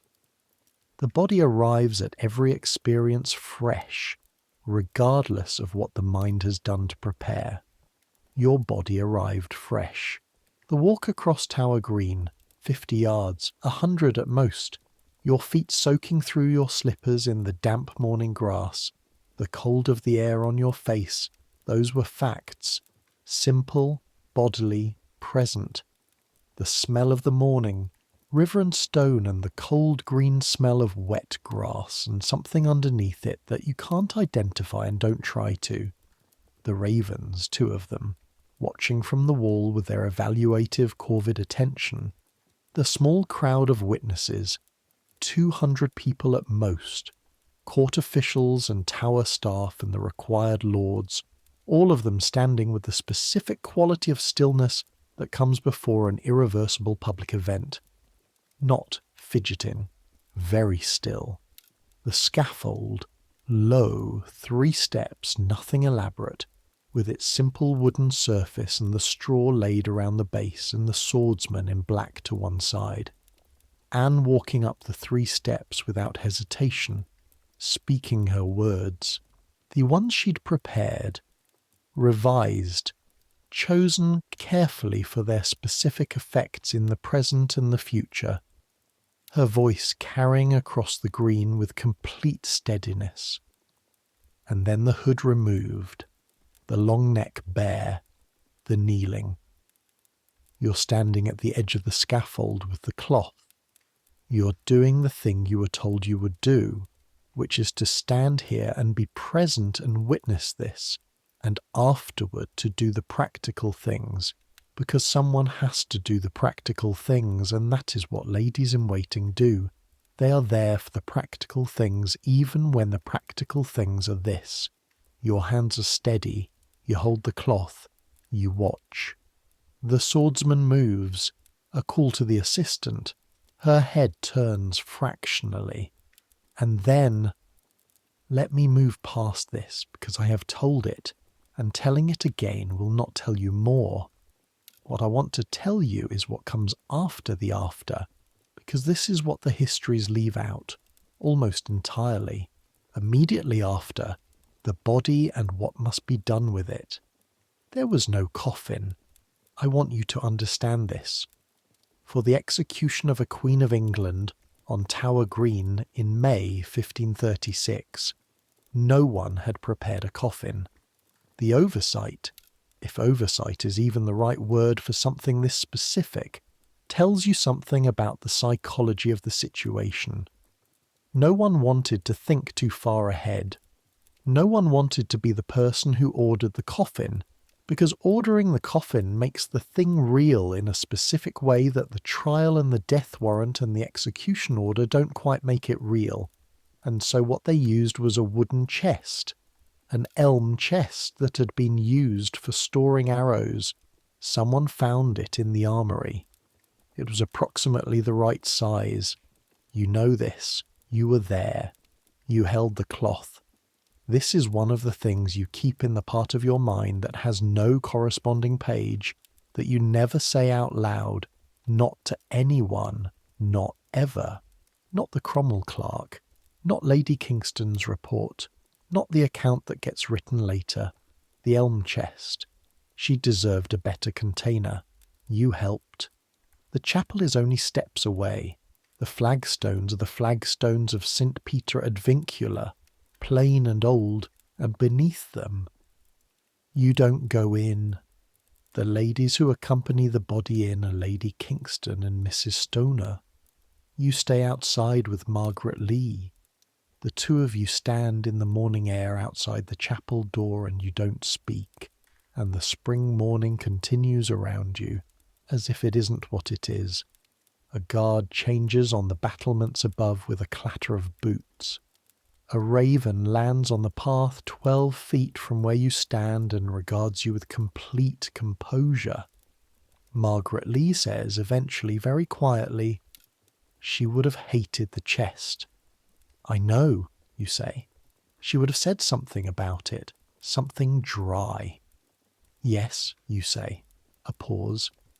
I'm going to remember that, Margaret Lee says, that she would have said something. And you both stand there in the morning until Lady Kingston comes out and tells you it's done and you can go inside now. There is the question of what you become afterward. Not immediately.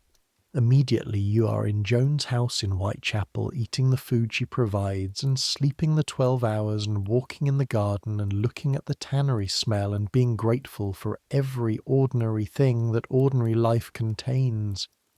But in the weeks after, in the months, in the years, you become someone who was there. This is a specific category of person that the world doesn't have good language for. Not a survivor in the sense of someone who was at risk. You are not on trial. You are not in danger of execution. You are in danger of something lesser and survived that too. Not a witness in the legal sense. Not a mourner exactly. You were in the room. You dressed her. You wrote down her words. You held the cloth. You watched. This makes you a certain kind of person for the rest of your life. You can't explain it to Joan. You try. Once, obliquely, sitting at her kitchen table in the evening with the tanner's household quieted down for the night, and Joan listens with the quality of listening she brings to things she can't entirely map. Careful and patient and genuinely present, but without a framework for what you're describing. Was it like you thought it would be? Joan asks. No, you say. How was it different? You think for a long time. Everything was ordinary, you say. That's what I didn't expect. The morning and the grass and the cold and the smell of the river, all of it just ordinary, like any other morning. That's maybe Joan stops. Maybe that's how it has to be, because if it were extraordinary, people couldn't stand it. Yes, you say. I think that's right. You sit with this for a moment. And she? Joan asks, careful. She was herself, you say, right until the end. Joan nods. She refills your cup. Then she was lucky in that, Joan says. Some people aren't themselves at the end. They become... She stops. They become something smaller. She didn't. Then you did something right, Joan says. Staying with her. Singing her the song. You look at your cousin. How did you know about the song? You talked in your sleep your first night here, Joan says. About a song. Petrarch. Kent. Something about a slow tempo. You're quiet for a moment. I didn't know I'd talked, you say. You don't remember dreams often, Joan says, practically. That's not unusual under... She gestures vaguely at the situation in general. You finish your cup. I'm going to go back, you say, to court, when they ask. Joan nods. She expected this. Be careful, she says. I know how to be careful. I know you do. She looks at you with the specific expression of an older sister, which is the role she has always occupied in your life despite the absence of the biological relation. The look of someone who has decided to trust you to manage things, but wants you to know the trust is accompanied by vigilance. I know you're good at it. Just be careful anyway. Yes, you say. You write the letter to Lady Kingston. The court of Jane Seymour is what you expected in some ways and not in others. The ways you expected, it is quieter. The music is less elaborate, the dancing less frequent, the atmosphere overall having more in common with a respectable merchant household than with the court of a woman who spent years arguing theology with bishops and introducing French fashion and pushing the reformist movement forward. Jane wears her hair covered, all of it completely covered in the Old English style. This choice is noted, commented on, understood as a statement about everything her predecessor was and she is not. The ways you didn't expect, Jane Seymour is not nothing. This is the assumption you arrive with gently without meaning to, that after Anne, who was so vividly and entirely herself, Jane would be a kind of absence, a placeholder. She is not a placeholder. She's a woman who has spent years learning to survive in a court that destroys women who show too much of themselves, and has developed accordingly a kind of strategic simplicity that is not simplicity at all, but a highly cultivated presentation of it. She knows exactly what she's doing at every moment. The downcast eyes are deliberate. The deference is calculated. She's read the situation and responded to it with the same intelligence Anne had, just deployed differently, toward different ends. Anne's intelligence burned bright and visible. Jane's intelligence is the intelligence of still water, all depth, no surface disturbance. You respect this. You learn her differently than you learned Anne. Anne you learned by paying attention to the charged spaces around her, the way her presence shifted the atmosphere of a room. Jane you learn by paying attention to silences, to what's left unsaid, to the choices she makes in small things that accumulate into a portrait of someone who is thinking always, always about everything. She notices you, not the way Anne noticed you. Anne's noticing was a kind of beam, focused and direct, the noticing of someone who uses her intelligence like a searchlight. Jane's noticing is ambient. She takes you in gradually over weeks, and you know she's done it when she begins to root small things through you rather than through other ladies. A preference indicated without words, a choice.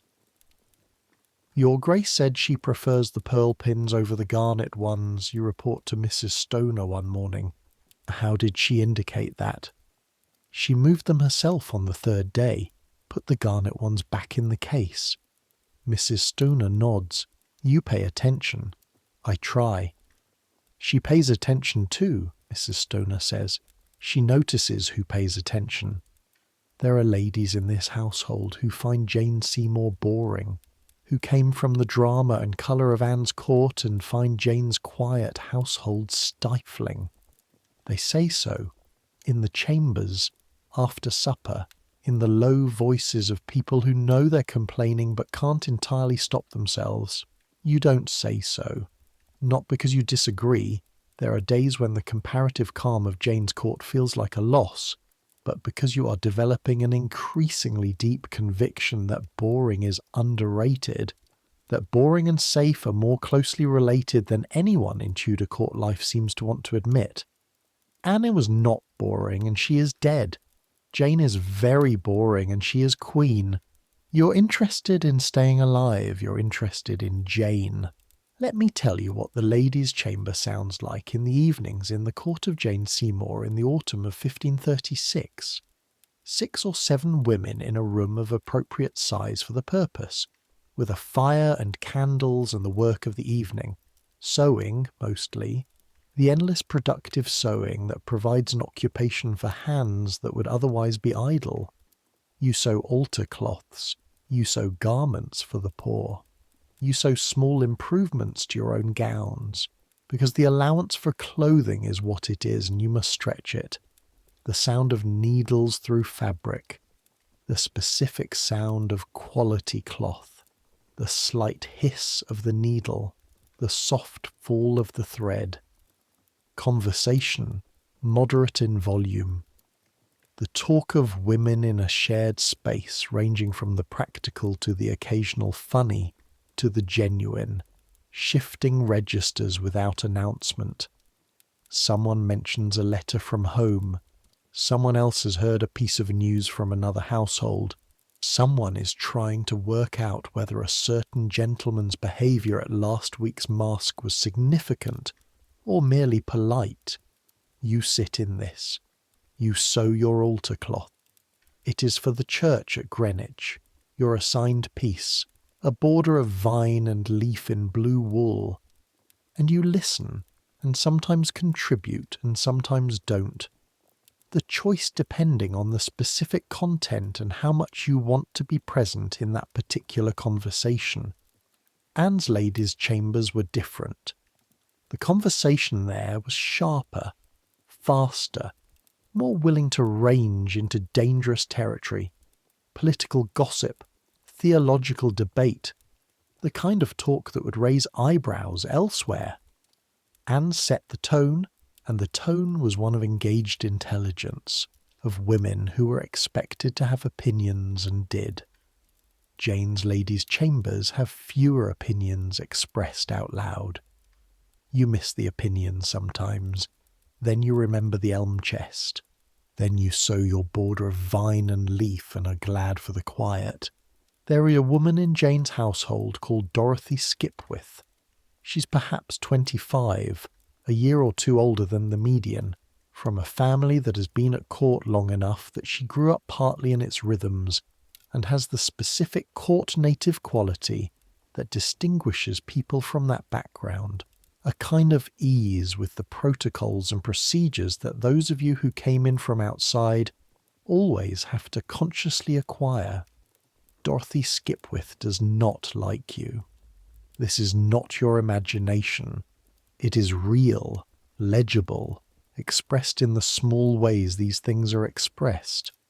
Not in confrontation or cruelty, because cruelty would require acknowledging your existence at a level Dorothy prefers to avoid, but in the quality of her absence in conversations where you are present, in the direction of her gaze when topics of interest come up, and she chooses not to look toward you.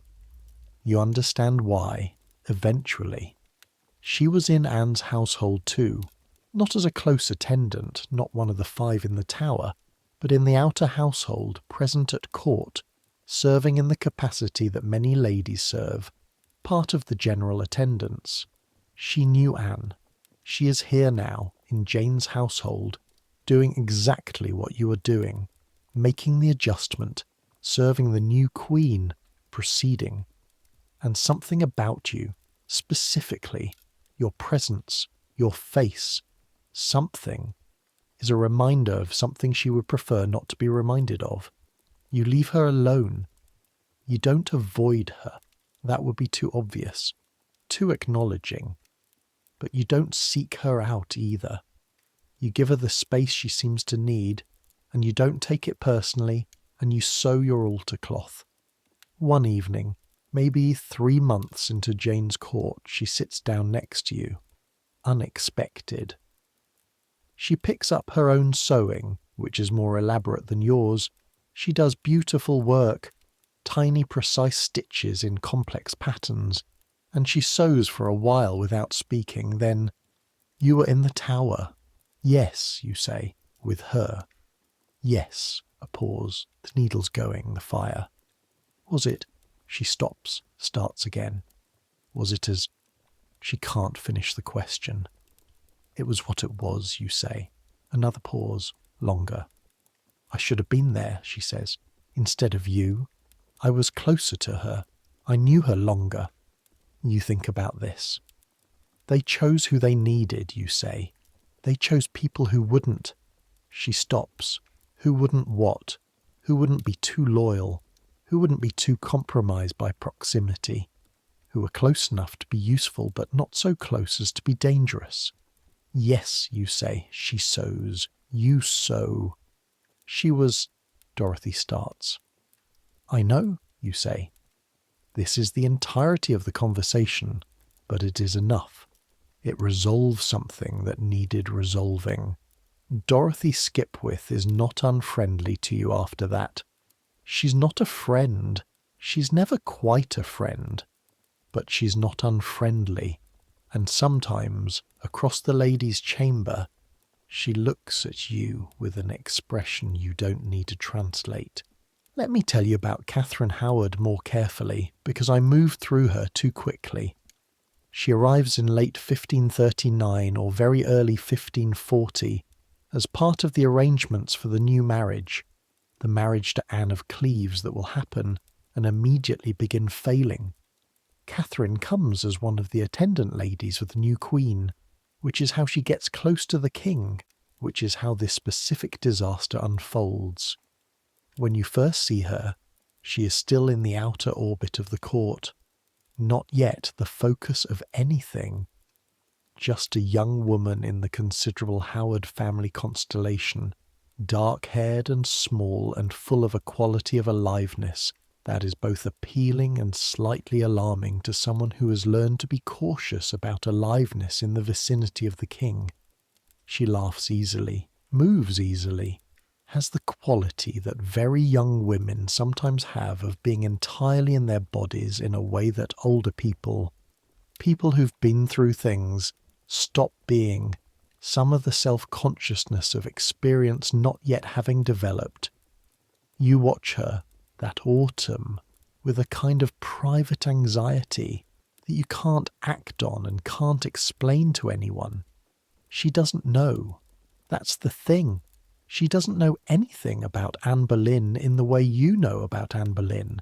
She knows the story, the surface narrative, the thing that everyone knows, a queen accused of adultery and executed.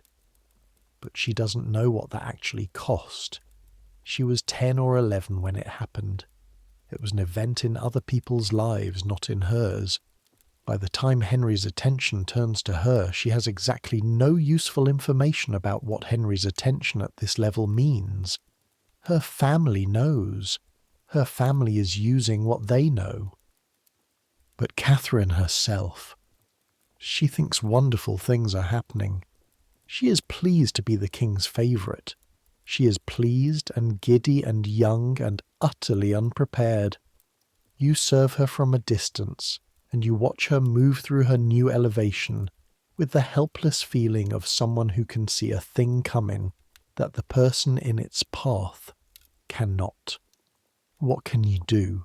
You could say something. What would you say? The king is dangerous, and you have seen where this goes, and you should be very careful. You cannot say this. You cannot say any version of this.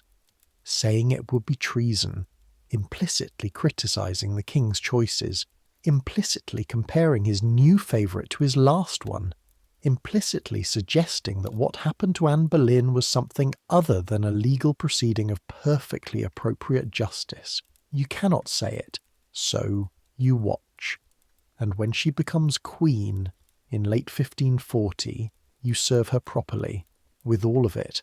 The dressing, the attending, the standing behind the chair, the small, steady tasks of service. She is sweet with you. She is genuinely sweet, not performatively sweet, which is a distinction you've become expert in making. She doesn't have Anne's sharpness or Jane's strategic depth, but she has a warmth that is entirely real and unrehearsed. You like her. This makes watching it happen worse. The investigations begin in the autumn of 1541. The music teacher first, Francis Derham, whom she'd known in her youth, before the court. The questions about what happened between them and when. Then Thomas Culpeper, a gentleman of the Privy Chamber, a man who absolutely knew what he was doing and was doing it anyway for reasons that range from foolish to cruel. The machinery starts up. You know the machinery. You know what it sounds like when it starts. The specific combination of official proceedings and unofficial pressure. The careful architecture of an outcome decided before the process begins. When they confine Catherine to her chambers, she becomes someone you have not seen before. A 17-year-old girl without resources, without strategy, without the intellectual equipment to manage or contain what is happening to her. She screams.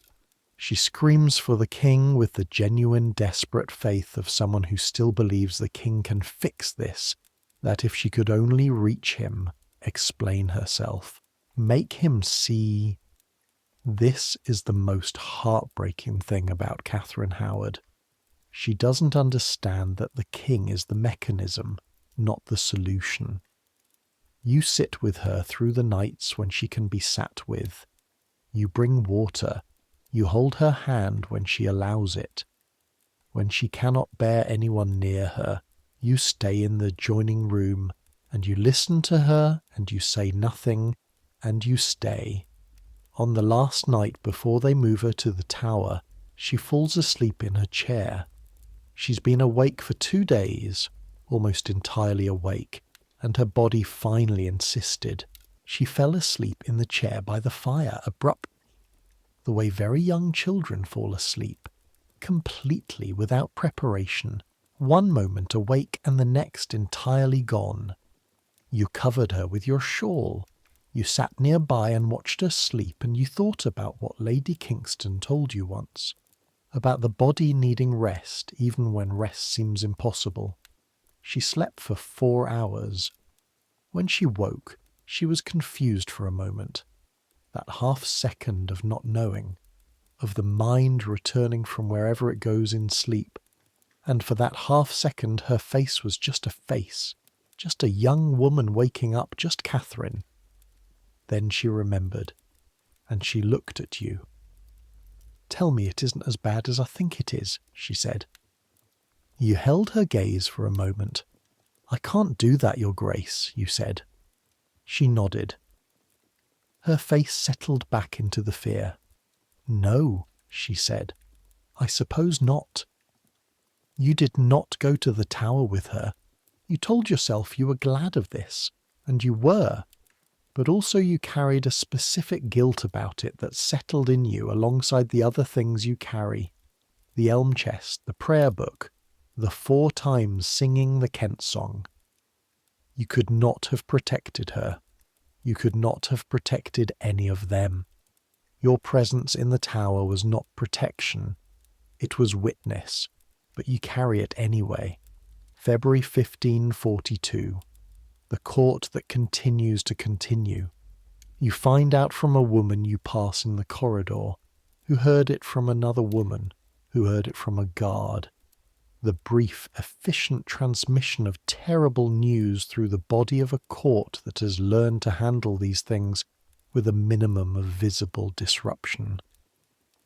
"The Queen," the woman says, meaning Catherine. "Yes," you say. "Early this morning." "Yes," you say. You go to your room. You take out the prayer book. You read the inscription. You sit with it. Then you wash your face and you put on your gown and you go back to your duties. This is the worst thing and the necessary thing, and you do it. You do it. Let me tell you about the spring of 1543, because spring matters here, and because this is the pivot point, the place where the story begins to resolve itself into something that can be lived with. Catherine Parr comes to court. She is a widow.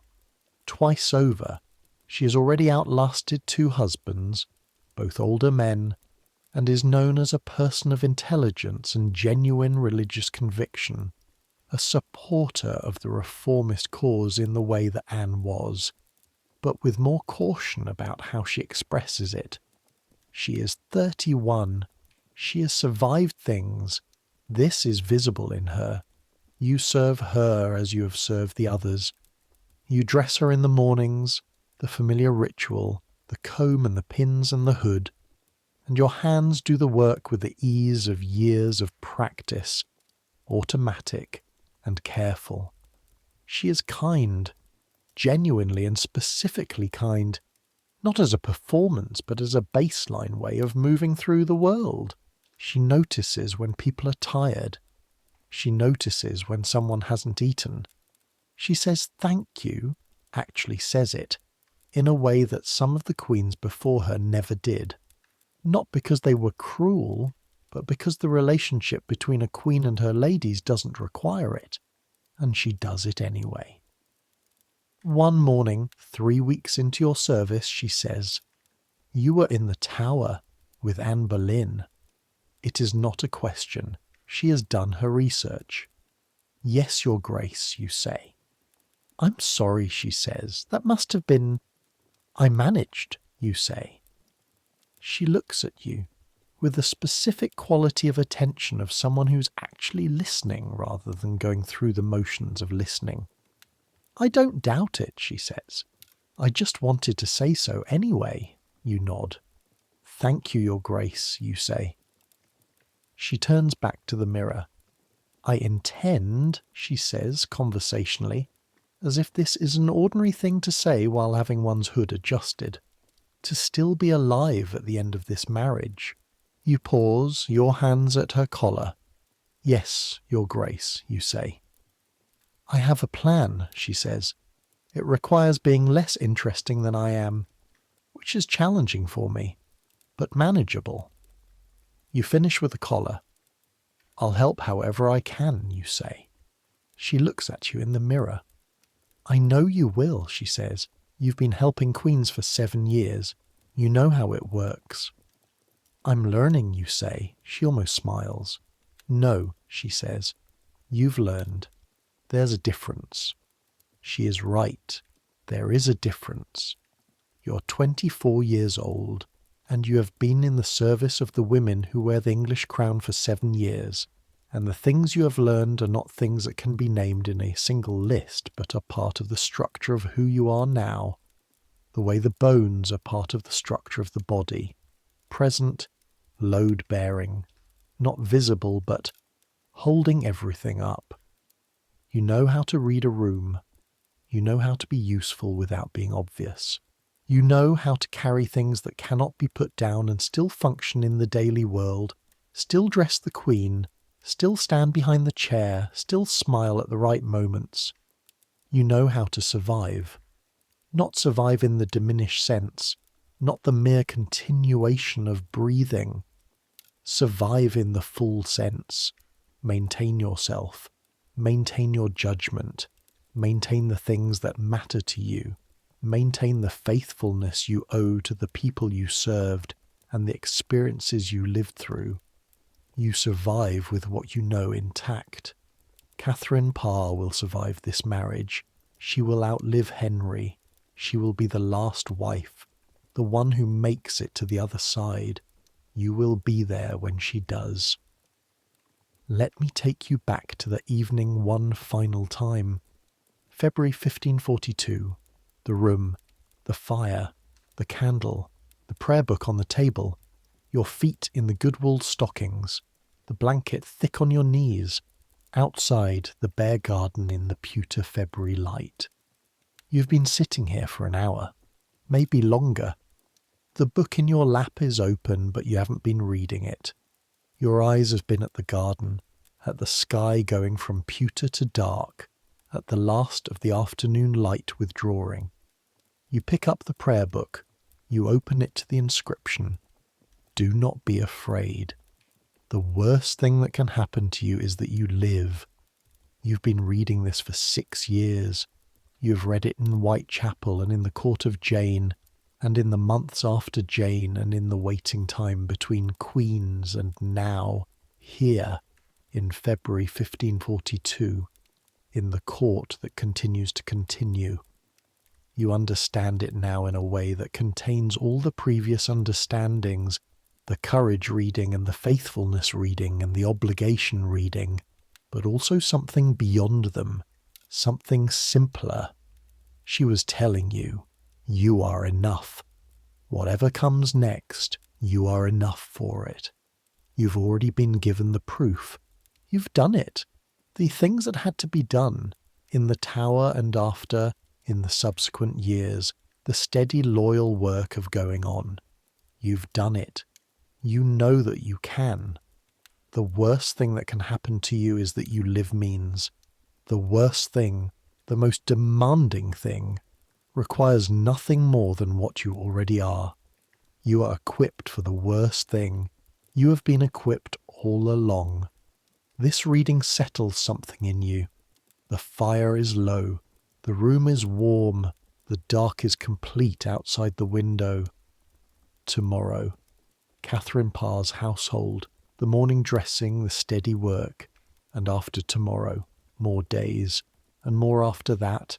And the man in Canterbury who your father keeps writing about. And the spring that is coming even through the February dark. And Joan's letters from Whitechapel full of ordinary domestic intelligence. And Margaret Lee who said she thinks about it every day, and the thinking stops governing you eventually. And further after, whatever comes after, things you can't anticipate, things that will ask of you what they ask, things you will handle because you are someone who handles things. You close the prayer book, you close it and you put it back on the table, and you blow out the candle, and the room goes dark except for the last of the fire, the last log settling, the sound of the palace breathing around you, a guard somewhere, a distant door, the familiar range of nighttime sounds, none of them alarming, all of them the sounds of people continuing, which is what people do, which is what you do. Your eyes are heavy. The day is done. Let it go. Let the fire go. Let the garden go dark outside your window. Let your hands rest open on the blanket. Finally, fully open, holding nothing. You have been holding things for a long time. Tonight you can put them down. They will be there in the morning. They are always there in the morning. But tonight is not the morning. Tonight is just this. Warm enough, safe enough, present enough, carrying everything you carry and also right now, in this specific moment, set down. Set down. Let sleep come. The way it came that 10th night in the Tower, unexpected, merciful, the breathing of another woman changing in the dark, 3 hours of rest that you stayed awake to protect. You protected it. It came. Let this come now, the same way, the same ease, down, down through the warmth and the dark and the low sound of the fire, down where rest lives, where the things you carry weigh less, where the morning hasn't happened yet and the night is long and forgiving. Centuries from now, this room will be gone. The palace will be changed past recognition. The names of everyone who was here will be mostly lost. The women especially, the ladies in waiting in particular, the ones who held things and watched things and carried things and wrote things down and kept things in the part of the mind that has no corresponding page. Most of them lost, but not all of them. Something persists, not names perhaps, but the specific quality of faithfulness, of presence, of steady hands in impossible circumstances. This persists. It passes through people and time the way things that matter pass through people and time, invisibly, underground, the way water moves through rock. Someone is always in the room. Someone is always standing at the edge of things with the linen cloth, being present, witnessing, carrying it afterward. You are that someone. You were that someone.